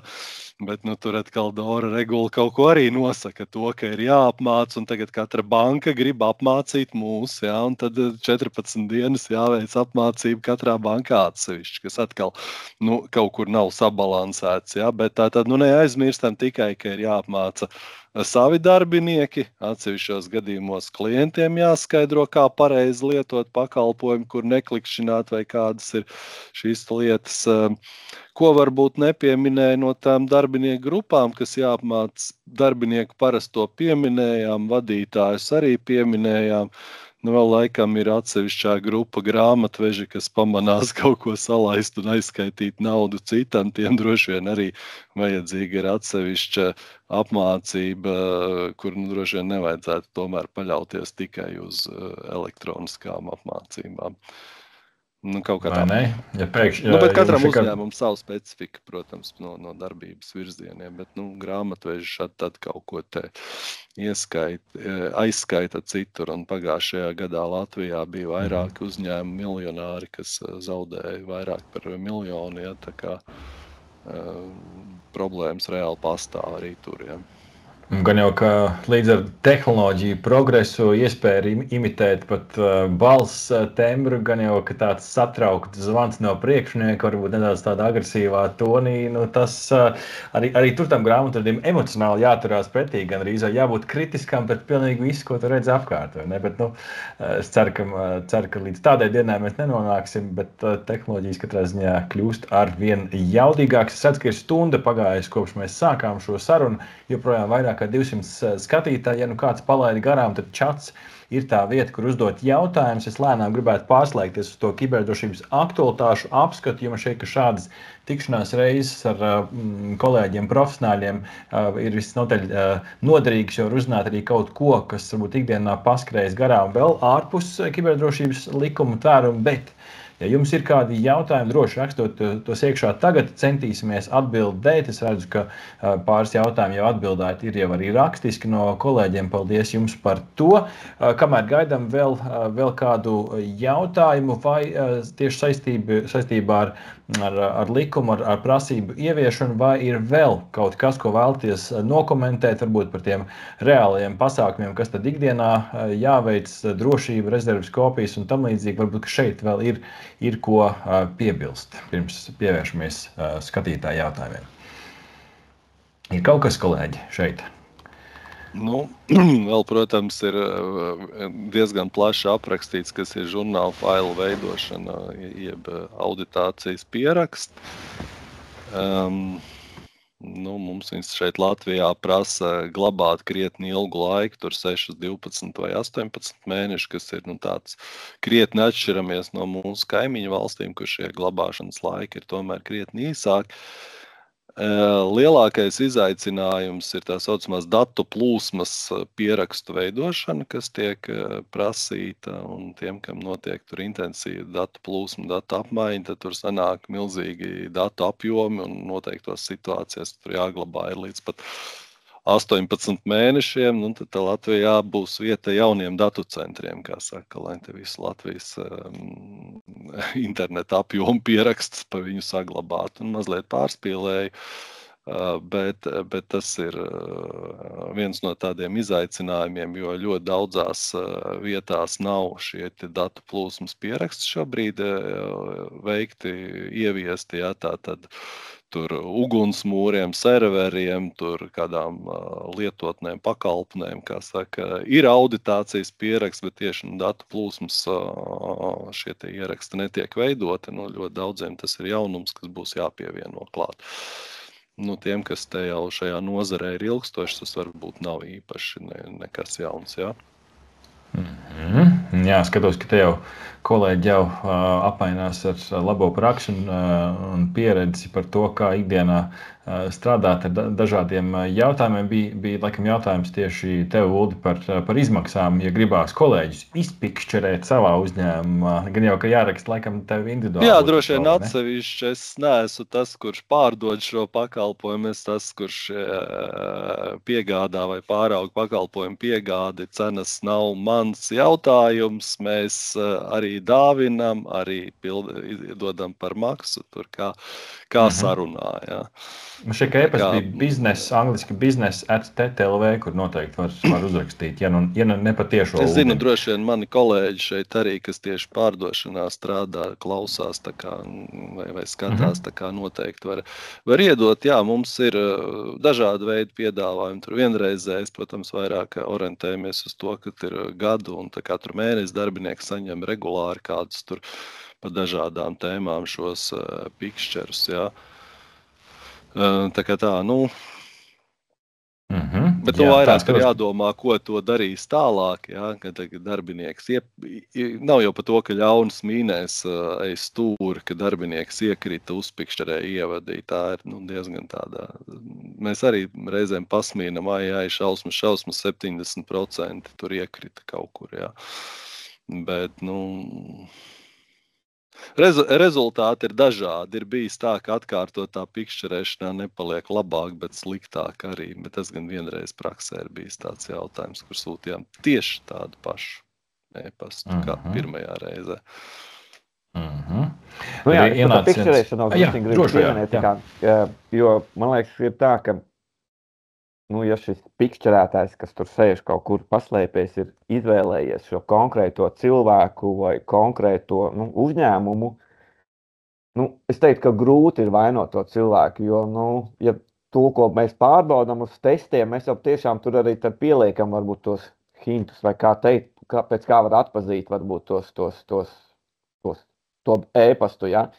Bet, ja viņš ir ļoti mērķēts un tur varbūt gatavojušies jau mēnešiem, tad tur tiešām ir ļoti svarīgi, man liekas, ir varbūt, ja netiek viņš atpazīst tajā pirmajā, kā teikt, mēģinājumā, tad, lai uzņēmumu iekšējie procesi tomēr pasargātu, ka tas grāmatvedis, tad nevar tos, 10 vai miljonu aizsūtīt vienkārši viens pats, ka tur tomēr ir kaut kāds process, kurā ir kaut kādi soļi jāiziet, jo, ja ir mērķēts uzbrukums, grūti ir atpazīt to pašu pikšķerēšanu, vai arī jebkuru zvanu vai tam līdzīgi, vienalga kādā veidā. Jābūt iekšējiem procesam, kurš to novērš. Es teiksim vairāk tā kā iet uz to, nevis tikai cerētu, ka tas viens nabaga darbinieks, kurš tagad ir izvēlēts par to upuri no tā hakeru puses, tagad aizstāvēs visu uzņēmumu.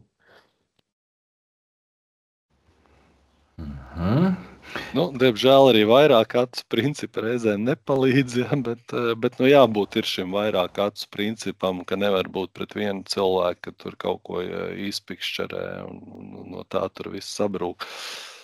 Tā kā pret visām ziņām jāizturās ir zinām aizdomība. Skatos, Diāna ir jautājums par Dora un rezerves kopijām.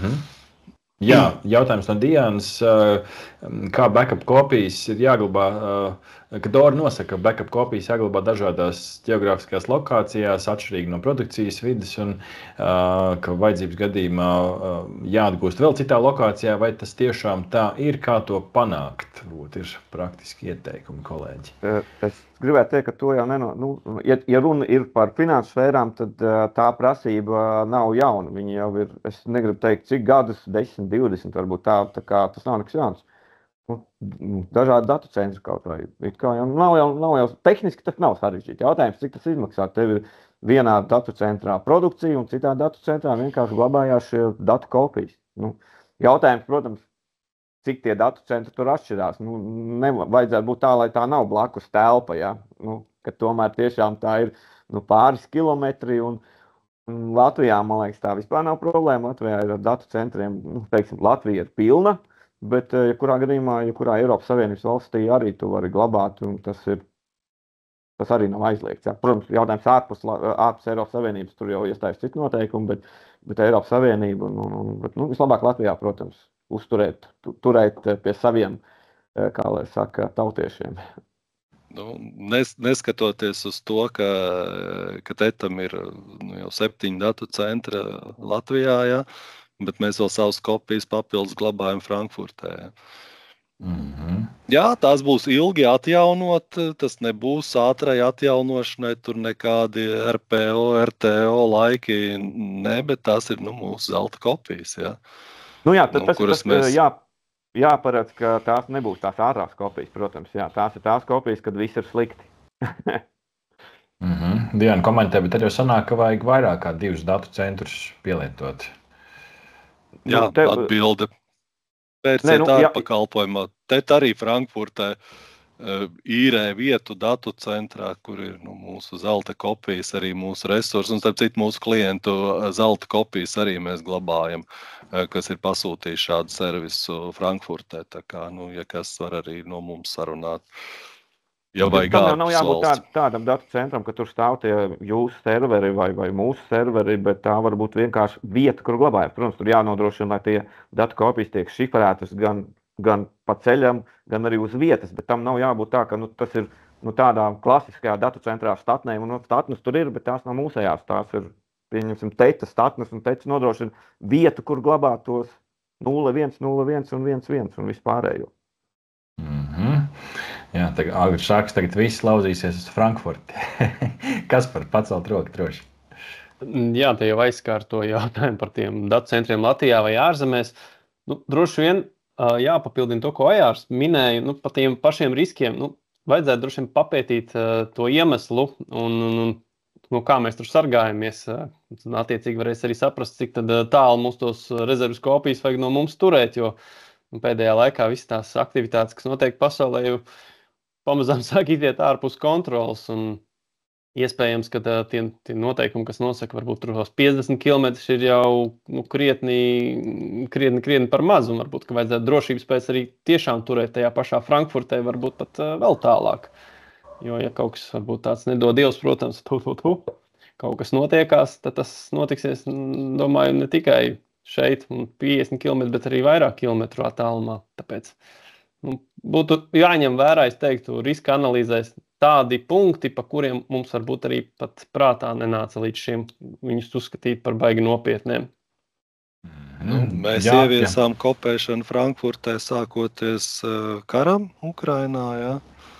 Tas bija tāds lēmums, ka visas mūsu kritiskās svarīgās lietas papildus rezerves kopija glabājās tur. Jā, zināms, tas nav ātrai atjaunošanai, tā ir zelta kopija, bet, ja datu nav, tad datu nav. Saprotams, ekstrēmā situācijā pāris raķetes, jā, vai kaut kāds pāris ļoti, ļoti mērķētie kiberuzbrukumi, jā, kas, varbūt kaut kā tur var sakompromitēt, nezinām kā, bet pieļaujam tādu lietu varētu pastāvēt, tādēļ, mēs veidojam tādas pilnīgi tur ārpus visa papildus kopijas, jā. Un vairāk Latvijas uzņēmumi arī tā ir tā. Vai ne? Jo patiesībā bieži vien jau tā vērtīgā informācija, ir jau tādas lietas, kur uzņēmums, ja šie dati pazūd, tad biznesa apstājās, vai ne? Līdz ar to ir vērtīgi padomāt, kas ir tās jūsu zelta kopijas, dārgie skatītāji. Jāni, lai tev nebūtu garlaicīgi, viens jautājums arī specifiski valsts iestādēm, cik bieži jāveic kiberdrošības ievainojamību pārbaude? Ir kaut kur tas noteikts, ir kāda labā praksē?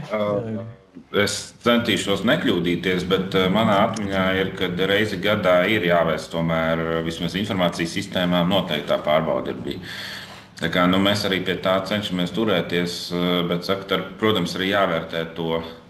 Mēs arī vērtējam, tas ir izmaksu jautājums arī. Mēs neesam šajā sarunā vēl pieskārušies, bet principā tas ir izmaksas jautājums. Protams, drošības šobrīd ir prioritāte un izmaksas pieaugums ir attaisnojams. Tāpat laikā, kā arī kolēģis saka, ir jāizvērtē arī tie riski, CBA sistēmas, vai tiešām visam ir jāskatās. Un arī tiem datacentriem gan ir, es gribēju atsauties to sarunu, fonā mēģināju tos noteikumus lasīt, kas vēl arī top un kuriem ir saskaņojumi.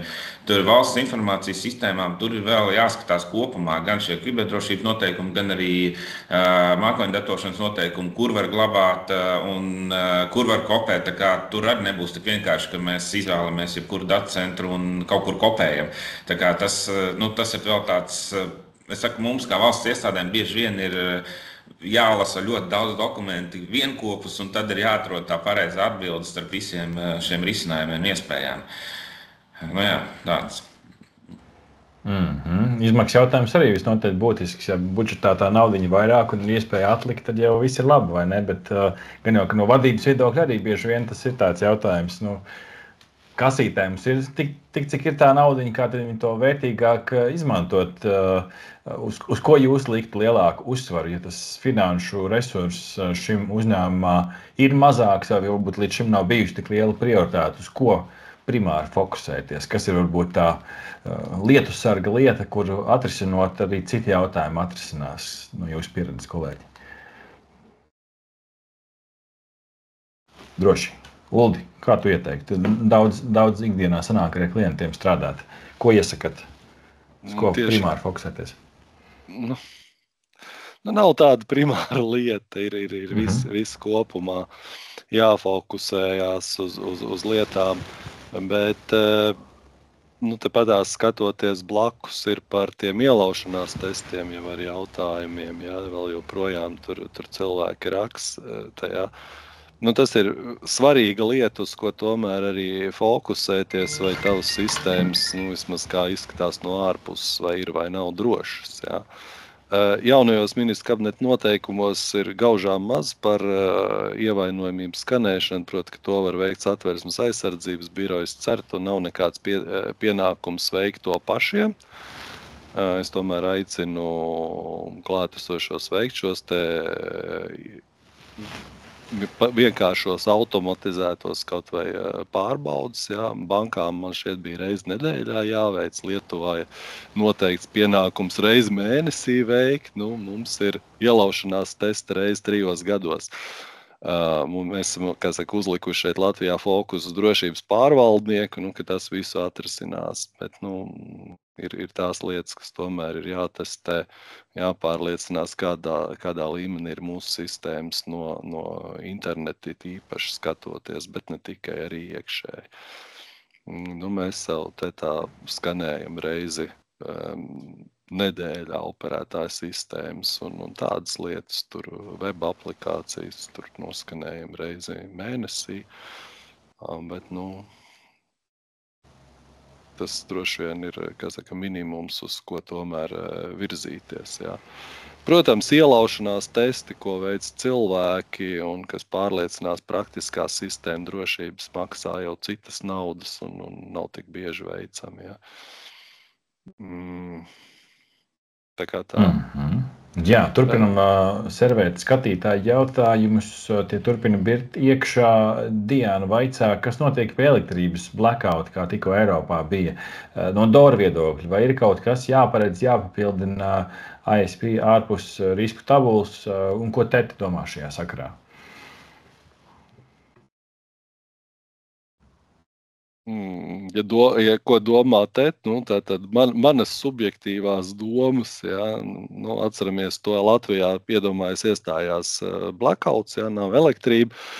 Protams, visu lielo ISP datu centri, centrālās iekārtas turpina strādāt, nevajadzētu būt nekādām pirmajām brīdī lielajām izmaiņām. Bet, atceramies to, ka visdrīzāk mums kā cilvēkiem parastajiem ir ne ilgāk kā 2 stundas, lai sazvanītu savus tuvākos un mīļākos, jo mobilā telefona bāzes stacijās tur tie akumulātori nav tik ilgi un noturīgi, jo parasti viņi tur tiek domāts, bet redz no blakus bāzes stacijas nodrošinās. Vēl, protams, jāatcerās arī to, ka kaut kādā brīdī varētu pamazām izdzist kaut kādi starptautiskie interneta pieslēgumi, jo, protams, ka gan Tete, gan LVRTC, gan visi citi kaut kādi optiskie kabeļi iet par kaut kādiem galīgiem lauku novadiem, tur, nezinu, Grenstāli, kā tur otrā pusē saucās un kas, kur, protams, arī tie akumulātori nav bezizmēri, un pat ja Latvijā būtu nodrošināta tas skaista elektrobarošana, tad mēs nezinām, vai Lietuvas pusē būtu tikpat laba viņa nodrošināt. Ja? Tā kā kaut kādās tur pirmajās minūtēs pie totālā blackouta vēl saka arī internets būs, bet pamazām viņi sāktu dzist, teiksim tā. Kolēģi, te vēl kaut ko piebilst pie blackoutu tēmas, infrastruktūras darbības nepārtrauktības? Jā, droši vien tā kā tur par tiem datu glabāšanu, datu centriem runa, tad atkarībā no šī data centra klasifikācijas, tier 2, tier 3, tad jau datu centri kurā gadījumā nodrošina kaut kādu arī šo enerģijas, šo elektrības padevu vai no vairākiem pievadiem un tam pašam ģeneratoram jābūt, kurš ar to degvielu tur strādā. Arī mūsu infrastruktūrā, teiksim, bankām, tad mums ir šis ģenerators, kurš tad ieslēdzās. Protams, ja tā elektrība nav pavisam, tad galā var sanākt, ka to degvielu varbūt tas painīšiem būs jānes klāt, ja? Bet, vismaz diennakti jau, vajadzētu tam ģeneratoram noturēt ar esošo, muciņu, kas viņam tur ir klāt pielikta.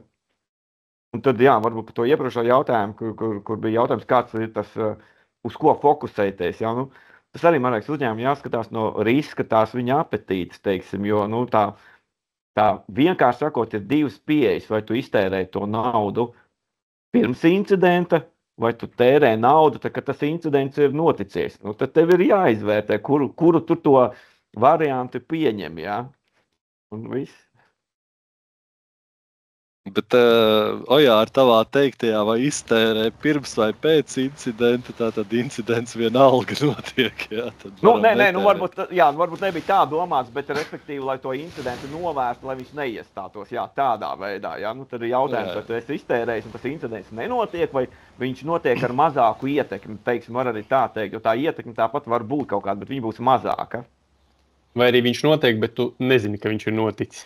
Līdzīgi kā ar visiem uzbrukumiem. Var teikt arī, jā. Saka, Bet otrais gadījums, ja tu maksā tad jau, tu zini, viņš ir noticis, nu tad tu domā, cik tev naudu jāiztērē, jā, lai tu tagad vispār turpinātu uzņēmumu izdzīvošanu varbūt. Jā, bet ja vēlreiz par to blackoutu, ja, tad vēlreiz noprecizēsim. Tātad, jā, kā Ojārs teica, nu, tie lielie datu centri, tie strādās dienas un nedēļas, nu, cik viņiem pievedīs klāt dīzeļdegvielu, ja, tātad tur 24-48 stundas bez problēmām, bet tad problēma jau tā, ka tam lietotājam, kurš atrodas tur, kur viņš atrodas, un es šobrīd atrodos Mārupas novadā, man būs pilnīgi vienalga, vai Kleistu vai Latgales ielas datu centrā ir elektrība vai nav. Ja? Man interneta nebūs. Ja? Man sakaru visdrīzāk nebūs. Ja? Nu, šie mezgli kaut kādas 6-8 stundas izdzīvos. Ja? Nu, kas ir autonomija. Ja? Tad, Tā, skatos, Q&A sadaļā iekritis vēl viens jautājums. Vai jums ir pieredze ar rezerves kopiju nodošanu trešo pušu no iestādes neatkarīgiem datu centriem? Tāds jautājums iekritis. Jautājums, kas domāts ar trešajām pusēm, vai ne?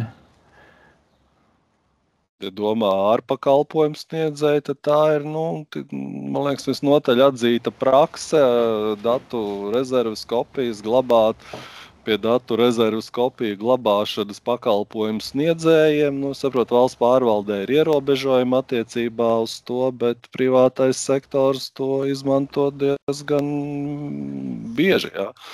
Kā jau teicu, Ojārs, šifrēšana ceļā, šifrēšana pie pakalpojumu sniedzēja, un viņam tie ir bezjēdzīgs viennieku nulīts. Ja. Tā, vēl 2 jautājumi čata, un tad gribās vēl ieskatīties, kas vēl ir aktuāls ārpus likuma tvērumu, kam ir vērts pievērst uzmanību, jo laiks nepiedodams skrien uz priekšu. Ģirds vaicā, kā jūs realizējat tā saucamo air-gapped kopijas? Ir kaut kas par šo komentējams.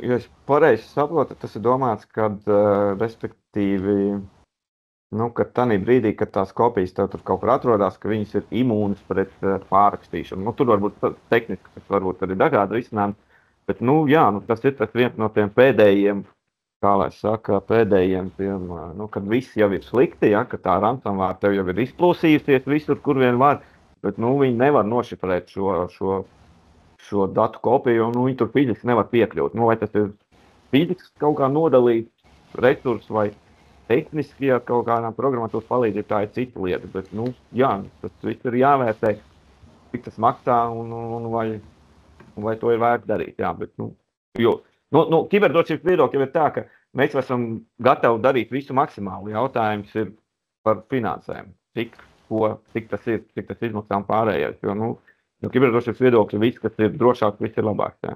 Viss ir labi. Nu, tad Reinis vaicā, kā ar datu glabāšanu seifā?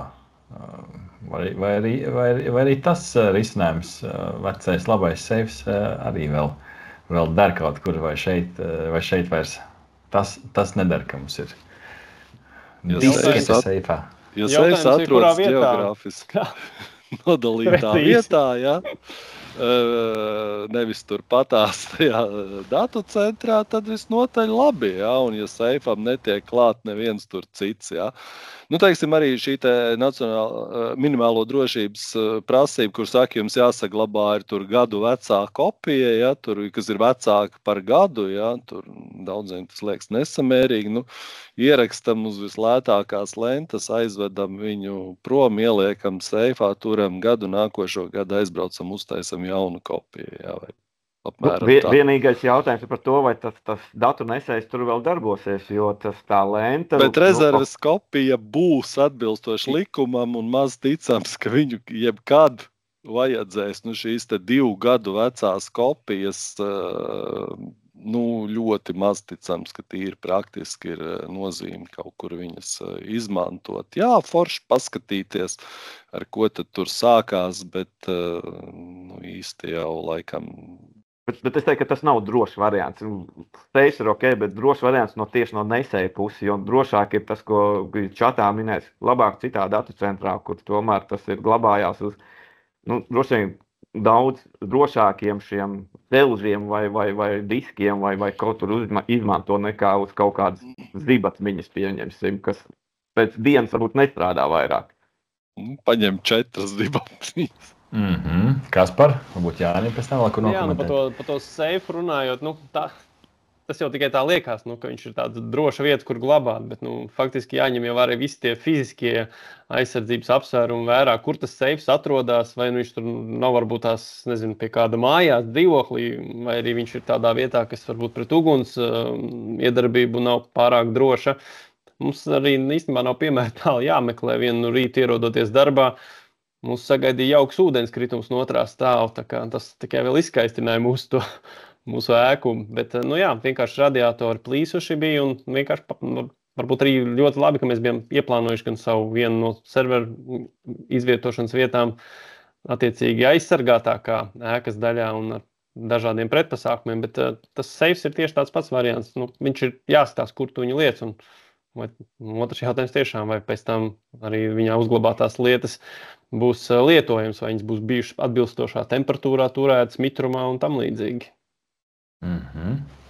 Bet ņemot vērā, ka tas seifs, kā es minēju, atrodas geogrāfiski nodalītā citā adresē, ja tā māja nodeg, es uztaisīšu vēl no jaunās sistēmas esošās strādājošās jaunu kopiju, man būs ko ievietot citā seifā.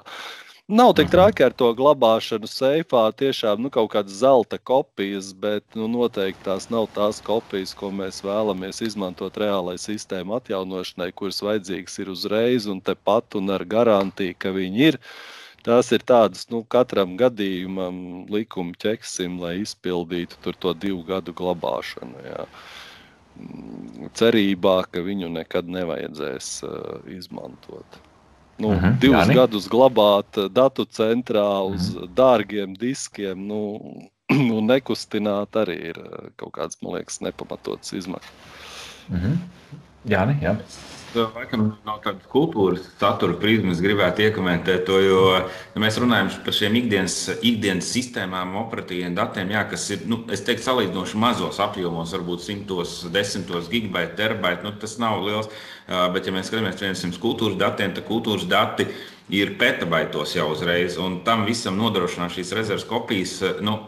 Tas, ko mēs tagad kopumā arī skatāmies, kā tad pirmkārt arī izvērtēt, ko tad glabāt ļoti, ļoti ilgi, un otrs arī, kā arī kolēģi saka, droši vien, ka tad mūsu gadījumā tas seifs ir datu centrs ar augstu datu glabātuvi uz lentām, nezinu, kādā no milzīgiem lieliem datu centriem NATO, Eiropas dalību valstu datu centrā, un kur tas stāv. Un, protams, ka tā glabāšana varbūt nav tik dārga, bet es pilnīgi piekrītu un atbalstu tam, ja viss ir galīgi, tad būs tas resurs, kā dabūt to datus apakaļ, samaksājot varbūt krietni vairāk. Bet, protams, tas varbūt tās 2 daļas jānodala arī starp tiem datiem, kuri tad ir tādi, kur ikdienā nepārtraukti tiek lietot un atjaunot, un kuri varbūt tiešām ir nolikt, un tad viņi tur stāv, un tādiem jau varbūt ir atkal cita pieeja. Kolēģi, atlikusi mazākā pusstundiņa vēl, kad mums jāsaka visiem būs paldies. Vēl 190 cilvēki ir šeit. Paldies visiem, kas skatās. Ir vēl kādi jautājumi ierakstēt, bet kas vēl aktuāls ārpus NIS2 un kiberdrošības likuma ziņu virsrakstī, kā pāršķirstīja pēdējos 2 gados, ļoti raibi. Gan DDoS uzbrukumi, gan datu noplūdes, gan pat līdz situācijām, tā skaitā Ukrainā, kur kiberdrošības kaut kāda varbūt caurumi reālo dzīvi jau sāk ietekmēt. Nesenais piemērs ar vilcienu biļešu tirdzniecību, un noteikti, ka vēl ir kaut kas varbūt ir tas aktuālais, kam gribētos pievērst uzmanību, tāds, angļu saka, heads up, dārgie draugi, padomājiet arī par šo, ko gribās izcelt. Droši, kolēģi, Kaspar, Jāni, Ojār, Uldi, droši. Kas pie aktualitātēm šobrīd karsts? Par ko domājat vēl ārpus kiberdrošības likuma? Kurš ņems vērs aiz ragiem? Es droši vien no tāda, par cik mēs arī ar MI jautājumiem, mākslīgā intelektu, mēs arī tā kā maz, droši vien tā tēma visur var iepīt, bet tas, ko mēs arī ar kolēģiem runājam, tas MI nāk iekšā un ir varbūt divos tajos, gan tajos kiberdrošību, kā apmānīt mūs vai lietotājus mani vai kādu citu un izmantojot MI risinājumus. Mēs jau tagad varam jau noviltot daudz, un tas ir jāmāca cilvēku saprast. Bet droši vien būs tāds moments, kad tas būs ļoti grūti izšķirams, vai tas ir īsts vai dziļviltojums, vai zvana tev bērns, vai vīrs vai sieva. Tas varbūt arī tāds, par ko jau šobrīd ir jādomā. Bet otrs, tāpat laikā, es domāju, ka tas ir, kas mums kā kiberdrošības speciālistiem, arī joms un vispār uzņēmumu pārvaldītājiem arī šis MI var palīdzēt. Tieši ātrāk varbūt atklāt kaut kādas lietas, un mēs jau arī skatāmies uz risinājumiem, kur ir jau iespēja iziet ar izmantojot lielos valodu modeļus ātrāk atrast informāciju, jo, kā arī Ulds minēja, mums ir datu apjoms ir nenormāls brīžiem, kas ir nāk cauri, kas tiek jālogo, kas ir jāskanē, un kiberdrošības speciālistiem jau nav tas laiks. Tā kā es teiktu, tās MI noteikti grūti nepiesaukt katrā sarunā, gan arī īpaši IT jomā, bet tas ir tas viens kiberuzbrukumu faktors, un otrs tomēr arī tā kiberdrošības aizsardzība. Kolēģi, es pievienošos Jānim par to MI tieši arī tā pirmā doma par šo, jo, kā saka, tā otrā puse, tie, kas ir nosacīti, mēs viņus saucam par jaunajiem vai par kādiem, viņi izmanto to MI jau tagad. Un tā kiberdrošības tā labā puse, nav iespējams pasargāties, neizmantojot to pašu MI. Vienalga, kā mēs tur uzskatām, kas tas ir, vai tā ir vienkārši programmība, kas ātrāk strādā un apstrādā datus, bet jebkurā gadījumā tagad tieši kiberdrošībā arī ir svarīgi, ka šos datus, piemēram, par tiem pašiem auditācijas žurnāliem, ko mēs runājām, ka tas MI viņi spēja apstrādāt un tad pateikt, ka šis drauds tagad ir un jārēģē uzreiz. Ja pirms kādiem pāris gadiem, kad tur bija šis tiems ļoti aktuāls, pirms 5-10, ka mēs tur glabājam tos datus un tad tur skatījāmies, tad tagad jau ir EDRs un XDRs, kurš darbojās ar MI, viņš tev uzreiz ziņo, ka viss ir kaut kas jādara, lai to izlabotu, vai arī viņš jau aktīvi pats to pielabo kaut ko. Līdz ar to tas ir svarīgi, tas MI, gribam vai negribam, ja mēs gribam pasargāt sev, tur mums viņš ir jāizmanto. Viņš jau tiek izmantots, jebkurās, kā lai saka, normālās sistēmās, aizsardzības sistēmās, viņš jau tiek izmantots. Jā, Kaspar, kas vēl aktuāls no jūsu perspektīvas? Droši vien jāpievienojas pārējiem ir par to mākslīgā intelekta būšanu, jo jau šobrīd, teiksim, ja mēs raugamies kāda veida to pikčerēšanu, mēs sastopamies, ir tiešām ļoti, ļoti maziņš solīts vēl ir jāspēr, lai tie draudi jau būtu veiksmīgi, jo ir tik reāli saņemt no valdes priekšsēdētājs e-pastu grāmatvedim galvenajam, ka šo maksājumu vajadzētu sen jau veikt, kāpēc mēs viņu neesam samaksājuši. Mums uz visiem stresiem, protams, tas notiktos, un ja vēl dabūn klātī kaut kādu zvanu tam visam ar tādu pašu balsi, kāds ir attiecīgiem vadītājiem, tad ir, tā būtu noteikti viena no lietām. Bet es arī, teiksim tā, vairs savu darbu nevaru iedomāties bez šiem mākslīgā intelekta rīkiem. Viņi tiešām, kā Ojārs minēja, jau ir jau labu laiku iekšā daudzos drošības risinājumos. Jautājums tikai ir tā cena, ko mēs esam gatavi maksāt. Vai mēs esam gatavi samaksāt vairāk, dabūt precīzāku to informāciju, precīzākus brīdinājumus, ieteikumus rīkoties vai identificēt kaut ko, kas jau notiek fonā, vai mēs esam varbūt tendēti vairāk uz kādiem atvērtā koda risinājumiem, kur varbūt šo iespēju nav tik daudz un viss tās funkcionalitātes. Tā kā, par to noteikti vajadzētu padomāt. Bet runājot arī, teiksim, par kaut kādām tādām, par to jauno paudzi, kas tā aktīvāk paļaujās uz mākslīgo intelektu, tur, protams, visu jau nevajadzētu ņemt un ticēt, ko šie rīki dod ārā. Tur tomēr kaut kādam filtram vismaz pagaidām vēl vajadzētu būt. Es pieņemu, ka varbūt pēc kāda gada, 2 jau tie modeļi būs pilnveidojušies vēl vairāk, bet šobrīd joprojām tomēr ir jābūt kaut kādai kritiskai acī uz to visu. Man tā kritiskā acis visbiežāk jau palīdzēs arī tajā situācijā, kad ir tas satrauktais e-pasts vai ne, tur visu laiku ir jābūt otram un kritiski jāizvērtē, kas tam man raksta, kas tad man zvana. Uldi, noteikti ir kāds labs piemērs, kāda doma. Tas, ko neminēja iepriekšējie runātāji, ir arī mākslīgā intelekta radītie riski. Ne tik daudz, ka te kaut kādi sliktie mums ņems un uzbruks, ja, bet ka mēs varam paļauties kaut kur nepatiesi uz mākslīgo intelektu, kā teica Kaspars, kaut kas nav gatavs, kaut kas vēl melo, ja, un mēs kaut ko nepārbaudām. Mums kopš pagājušā gada arī risku reģistrā ir iekšā rindas par mākslīgā intelekta riskiem. Es nezinu, vai jums tādas ir vai nav, proti ir arī mākslīgā intelekta halucinācijas viens no riskiem. Tātad, ka mākslīgais intelekts kaut ko sāk dzejot un dzejot tādu, kas ir pilnīgi negaidīts vai pretrunīgs. Jā. Tāpat tās neaizmirstam to, ka par mākslīgā intelekta aizliegtās prakses realizēšanu sodi privātu personām, un tagad apsēdieties un pieturieties pie galda vēlams, ir līdz 35 miljoniem eiro, kas ir pilnīgi divi sodi ir pilnīgs sīkums salīdzinoši ar 35 miljonu eiro sodu privātu personām par mākslīgā intelekta aizliegtās prakses īstenošanu. Ja? Tā kā arī jāskatās ir pakaļ, ko kolēģi, darbinieki, kādus mākslīgā intelekta rīkus stiep nes un vēlas ieviest, var sabraukt kaut kādās aizliegtajās praksēs, kas tur ir aizliegts, piemēram, cilvēku emocijas pētīt un tāpat tās ir noteikti aizliegumi tur veikalā, tur identificēt zagļus tur un vēl kaut kādā veidā klasificēt. Tā kā klausieties uzmanīgi, ja kaut kādi IT drošībnieki iesaistās, ko tās biznesa vai citas struktūras dara, kādus risinājumus un vai tiešām mēs neizējam kaut kur ārpus uz tām aizliegtajām praksēm. Ārpus Eiropas Savienības nav šādi aizliegumi, vai tur ir viņi ļoti elastīgi pieeja, attiecīgi kaut kādā Amerikā vai Turcijā vai kur kāds risinājums un firma, kurai tur mājaslapa un apraksts un visu nodemonstrē un viss strādā, bet var iznākt tāda situācija, ka Latvijā tā jau būs Eiropas Savienība aizliegtā prakse un tad būs ieguldīts laiks, enerģija, nauda notērēt un beigās to nedrīkstēs lietot. Jā. Bišķiņš malā stāvot no kiberdrošības, bet tomēr kaut kur mēs tā esam saistīti. Interesanti tēma savā ziņā.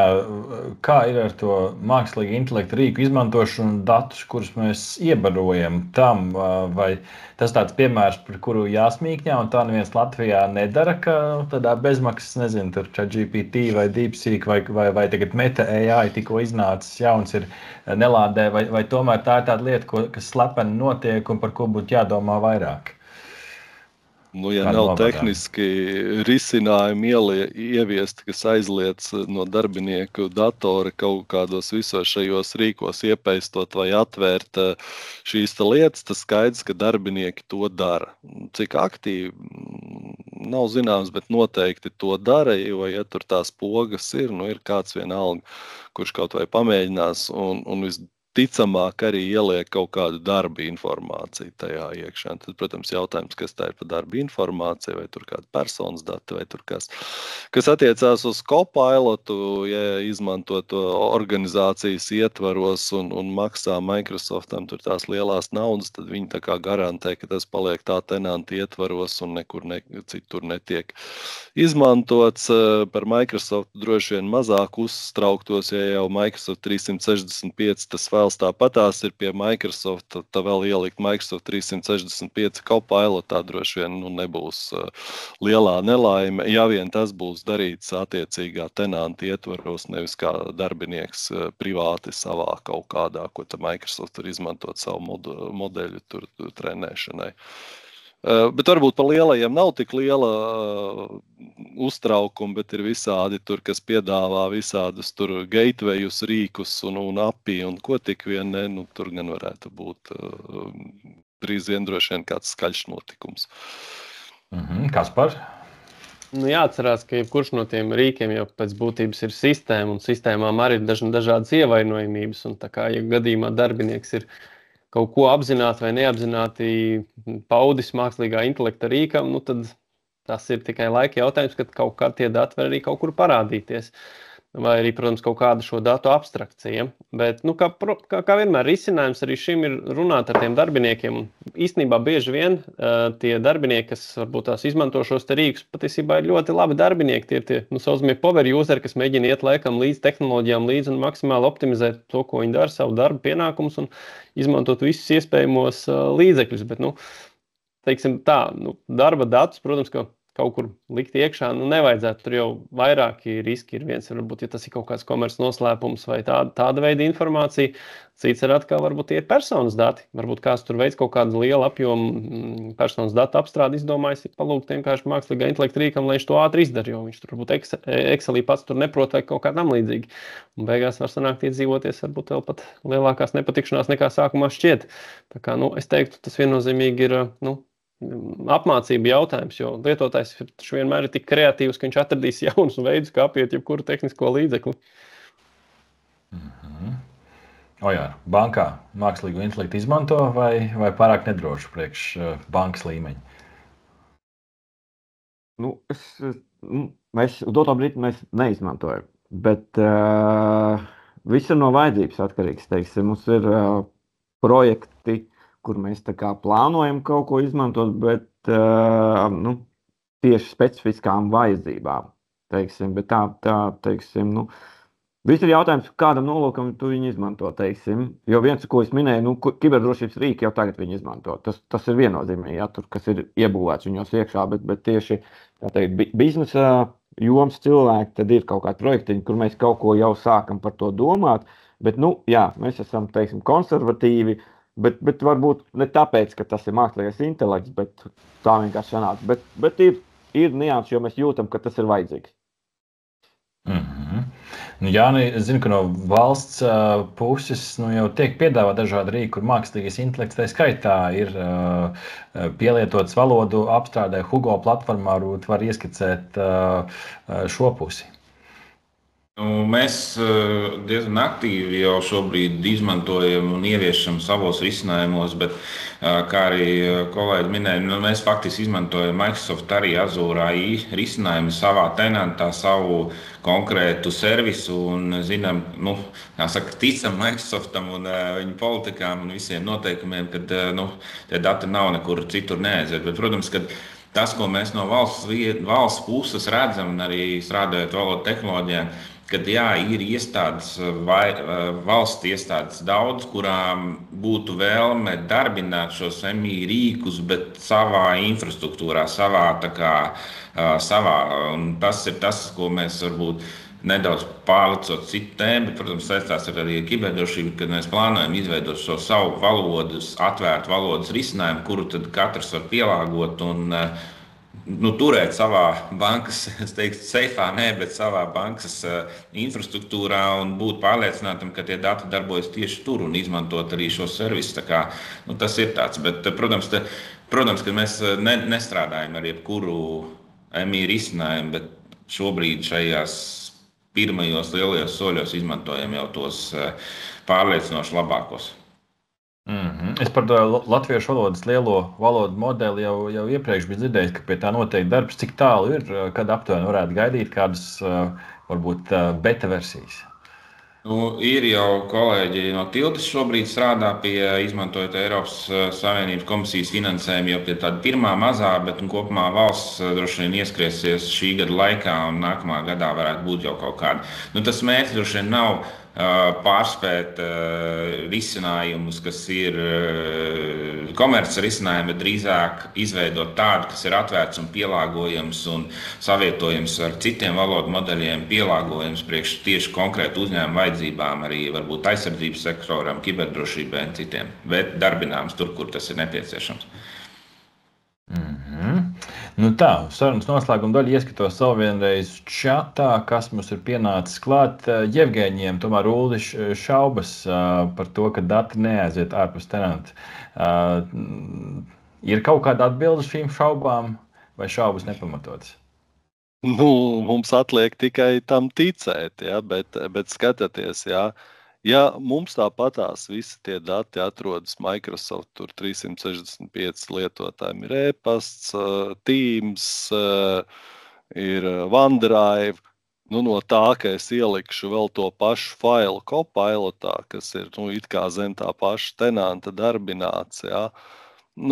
Pat ja Microsofts kaut ko izmantos sava modeļa trenēšanai, bet Microsoftam jau šobrīd tie paši dati ir pieejami gan manā e-pastā, gan Teams chatos, Teams grupās, SharePointā, OneDrive'ā, visās, jā. Tātad tas nebūs nekas papildus, ko Microsofts iegūtu. Es teiksim to tādā veidā, no tāda risku bāzētās pieejas, ja, ka tas ir, tas pats piegādātājs, viņam jau tie dati ir, viņš viņus tur panalizē, apstrādā, viņš visdrīzāk to izdara tāpat, ja vien viņam ir vajadzība, ja. Tas nav nekas papildus, ja es, teiksim, ieliktu tos datus tur DeepSeek, ja, tas būtu ok, es būtu atdevis kaut kur vai Grokā, ja. Bet Microsoftam jau ir šis fails, ja, šobrīd. Tā, skatos, kas vēl pienācis par sodiem runājot. Agris vaicā, kāpēc privāti iestādes maksā sodus, bet valsts iestādēm tikai pakata pirkstiņu, vai arī tā nav? Tieši jautājums par NIS2 pārkāpumiem. Tā ir. Ir valstis, kur ir pieeja, kur maksā arī, tur pašvaldības policija, kas ir kaut ko sliktu sadarījusi. Ja? Pie mums skaidrs, ka tur tai iestādei tāpatās no budžeta jāpaņem naudu un jāaplaiž viņa tur uz rīņķi un viņa tur atgriezīsies. Kā saka, lai to lietu izdarītu vienkāršāk, tad to sodu neiekasē no valsts iestādēm, jo tas tāpatās tā nauda apripot uz rīņķi. Valstī vajadzētu iedot, ko samaksā naudu, un tā valsts viņu dabū atpakaļ. Jā. Protams, emocionāli būtu, ka tā iestāde ir izņēmusi no sava maciņa to naudu, bet ko te viņi pēc tam nevarēs samaksāt saviem darbiniekiem algas vai apmaksāt cētnieku pakalpojumus. Īsti tās lietas tomēr nenotiek pie mums Latvijā, bet ir Eiropā dažādi pieredze, protams. Čatā jau panesās jociņi par to, ka vajadzētu maksāt valstī privātu uzņēmumiem to naudiņu un tā tālāk, bet tas tikai liecina par to, ka saruna jau tuvojās 2 stundas slieksnim un mūsu domas jau slīd citur, varbūt pašā noslēgumā, kolēģi, tā kā mums ir tāds vēl joprojām plašs loks šeit, mēs runājuši esam par direktīvu, par aktualitātēm, skatāmies varbūt gada griezumā līdz nākamai šādai sarunai, pie kā vajadzētu piestrādāt, par ko vajadzētu padomāt, kas varbūt ir kaut kāda lieta, ko es gribētu ielikt, tā teikt, domu groziņā līdzi mūsu skatītājiem šajā sarunas noslēgumā, kam ir vērts varbūt pievērst uzmanību, kāds pārdomu grauds pašā noslēgumā, iespēja vēl kaut ko ielikt šodienas sarunā, kuram varbūt ir kaut kas, dodu brīvo mikrofonu, kā sacīt jāsaka Latvijas radio saka. Kaspar? Es droši vien gribētu varbūt pieskārties tai iepriekšējai lietussarga tēmai, tad, ja gadījumā tomēr ir vēl kāds, kas nav neko darījis vai arī kaut kā to ir pamanījies nedarīt, mēģināt tomēr varbūt tiem jautājumiem pieiet maksimāli strukturēt, cik vien ir iespējams, vai attiecīgi tad piesaistot cilvēkus vai mēģinot darboties pēc standarta, bet arī tur it kā vajadzētu tā kā cilvēkus un arī tad, ja pat nezinu, ko darīt, mēģināt iet pēc labajām praksēm, garām jau tādā veidā tā kā, nenošaujot. Bet, vienlaikus tiešām arī domāt par to kompetenci, kāda ir šiem te IT cilvēkiem, drošības cilvēkiem, kas ar visām šīm lietām ņemās un mēģināt viņu maksimāli celt, cik vien tas ir iespējams, vai iekšēji, vai nepieciešams ārpakalpojumā, ja tādas iespējas, protams, ir.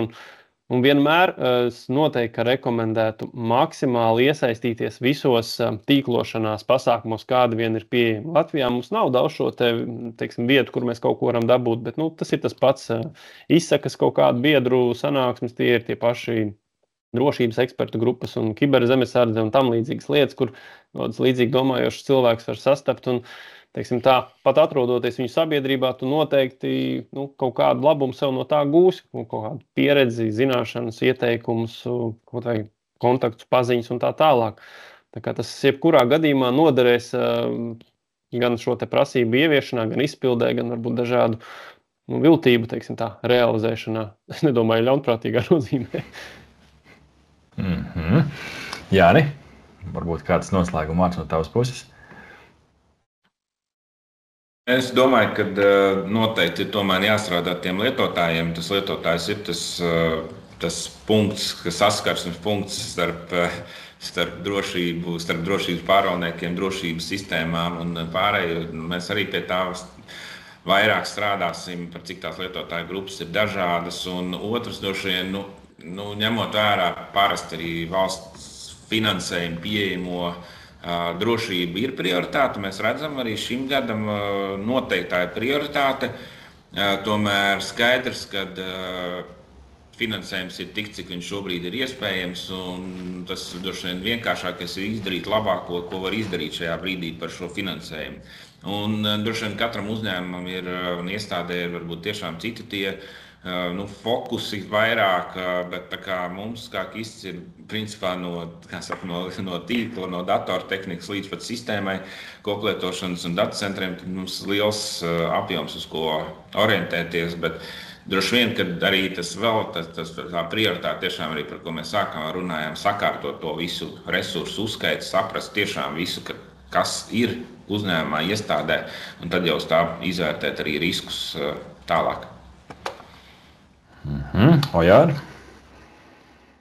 Droši vien tas pirmais solis, ko vajadzētu saprast, tad kāds tas uzņēmuma vai iestādes mērķis, un tad kurā vietā viņi atrodas pašlaik, vai viņi to paši izvērtē ar saviem resursiem, vai pieaicina kādu ārējo speciālistu vai ārēju uzņēmumu, tas ir jau cits jautājums. Bet jā, tā ir saprast, kur tu esi pašreiz, un tad ir kāds ir tas atšķirība, angliski gap, no tā, kur vai vajadzētu būt pēc normatīviem aktiem, vai kur paši grib nokļūt. Un tad jau atkal iet uz to mērķi. Uldi, noslēguma vārdu no tavas puses. Es tad aicinātu, kas atkal nav minēts, nekautrēties, lūgt palīdzību, konsultāciju, runāt ar citiem, apmainīties, kā tu to dari, kā es to daru. Visi mēs esam vienā laivā, nav jādomā, ka mēs te viens otram baigi uzbruksim vai tur apsmiesim, ka tev tur tāda situācija, bet man tur viss forši, viņam nekā nav. Problēma ir tad, ja tev tā problēma ir, bet tu viņu nerisini. Ja? Bet reizēm ir forši aprunāties ar kādiem saviem cīņu biedriem, ja? Cik mēs te kaut vai CERT čatā, cik tur tagad 450 vai 500 Latvijas drošībnieki ir, ja? Tātad, ja jūs tur neesat, vajag tur pierakstīties, ja, un tad iekļūt tajā komunā, un tad var pajautāt kādam cilvēkam, dabūt atbildi, un tas ir forši, un reizēm tur var mocīties ilgās pārdomās, ko un kā norealizēt, bet hei, tur te uzreiz var kāds pateikt, ko tad darīt, mēs darām tā vai savādāk, ja, tā kā es teiktu, nekautrēties, lūgt palīdzību, pat Bībelē ir kaut kur rakstīts, lūdzu, un tev taps dots, jā, tad arī šeit līdzīgi, jā, jautā, un tev taps atbildēts. Agris vaicā, kur var pierakstīties? Ir kāda saite kaut kur šajā kopienas čatā, kā tajā var iekļūt? Agris varētu atsūtīt, man es saorganizēšu ielūgumu šo te uldis.libietis@tlv. Es saorganizēšu ielūgumu, lai tad CERTs pieaicina tajā, Mastermost čatā, kas ir CERT uzturētais, 400 tur pāri lietotāji ir aktīvi, visi drošībnieki, tā kā. Tagadā. Jā, un kas ir kādi jautājumi, ja šobrīd redzat ekrānā biznesa TET, arī varat rakstīt pašā noslēgumā tīri tādai varbūt atslodzītai Didis. Mums ir tikmēr ar mākslīgu intelektu palīdzību uzzīmējis mūsu sarunas vizualizāciju. Kasparam vismaz šeit visprecīzāk ir izdevies iekļūt mākslīgā intelekta, teikt, labajā spektrā. Kaspars Kisens, tā ir pārsaukts mākslīgā intelekta mēlē Jānis Ziedliks, ļoti tuvu man šķiet. Man patīk Ojārs, Ožēr Lagalī, tāds franču piesitiens. Uldim tikai austiņas tur trūkst, vai ne tikai uzvārds, nevis Lībietis, bet Lubovskis. Es katrā ziņā esmu kļuvis par Andri kaut kādā ziņā. Varbūt jums šodien arī Andris, katrā ziņā paldies arī mūsu radošajiem skatītājiem, un paldies visiem tiem 155, kas vēl joprojām šeit ir kopā ar mums, ar aplausiem teiksim paldies Uldim Lībietim, Kasparam Kiesneram, Ojāram Laksdiņam un Jānim Ziediņam par to, ka bijāt šodien ar mums. Ceram ar jums tikties arī citos līdzīgos pasākumos. Mans vārds ir Artis Ozoliņš. Līdz nākamajai reizei, jau citā vietā un citā laikā. Paldies, kolēģi! Paldies, skatītāji! Uz redzēšanos!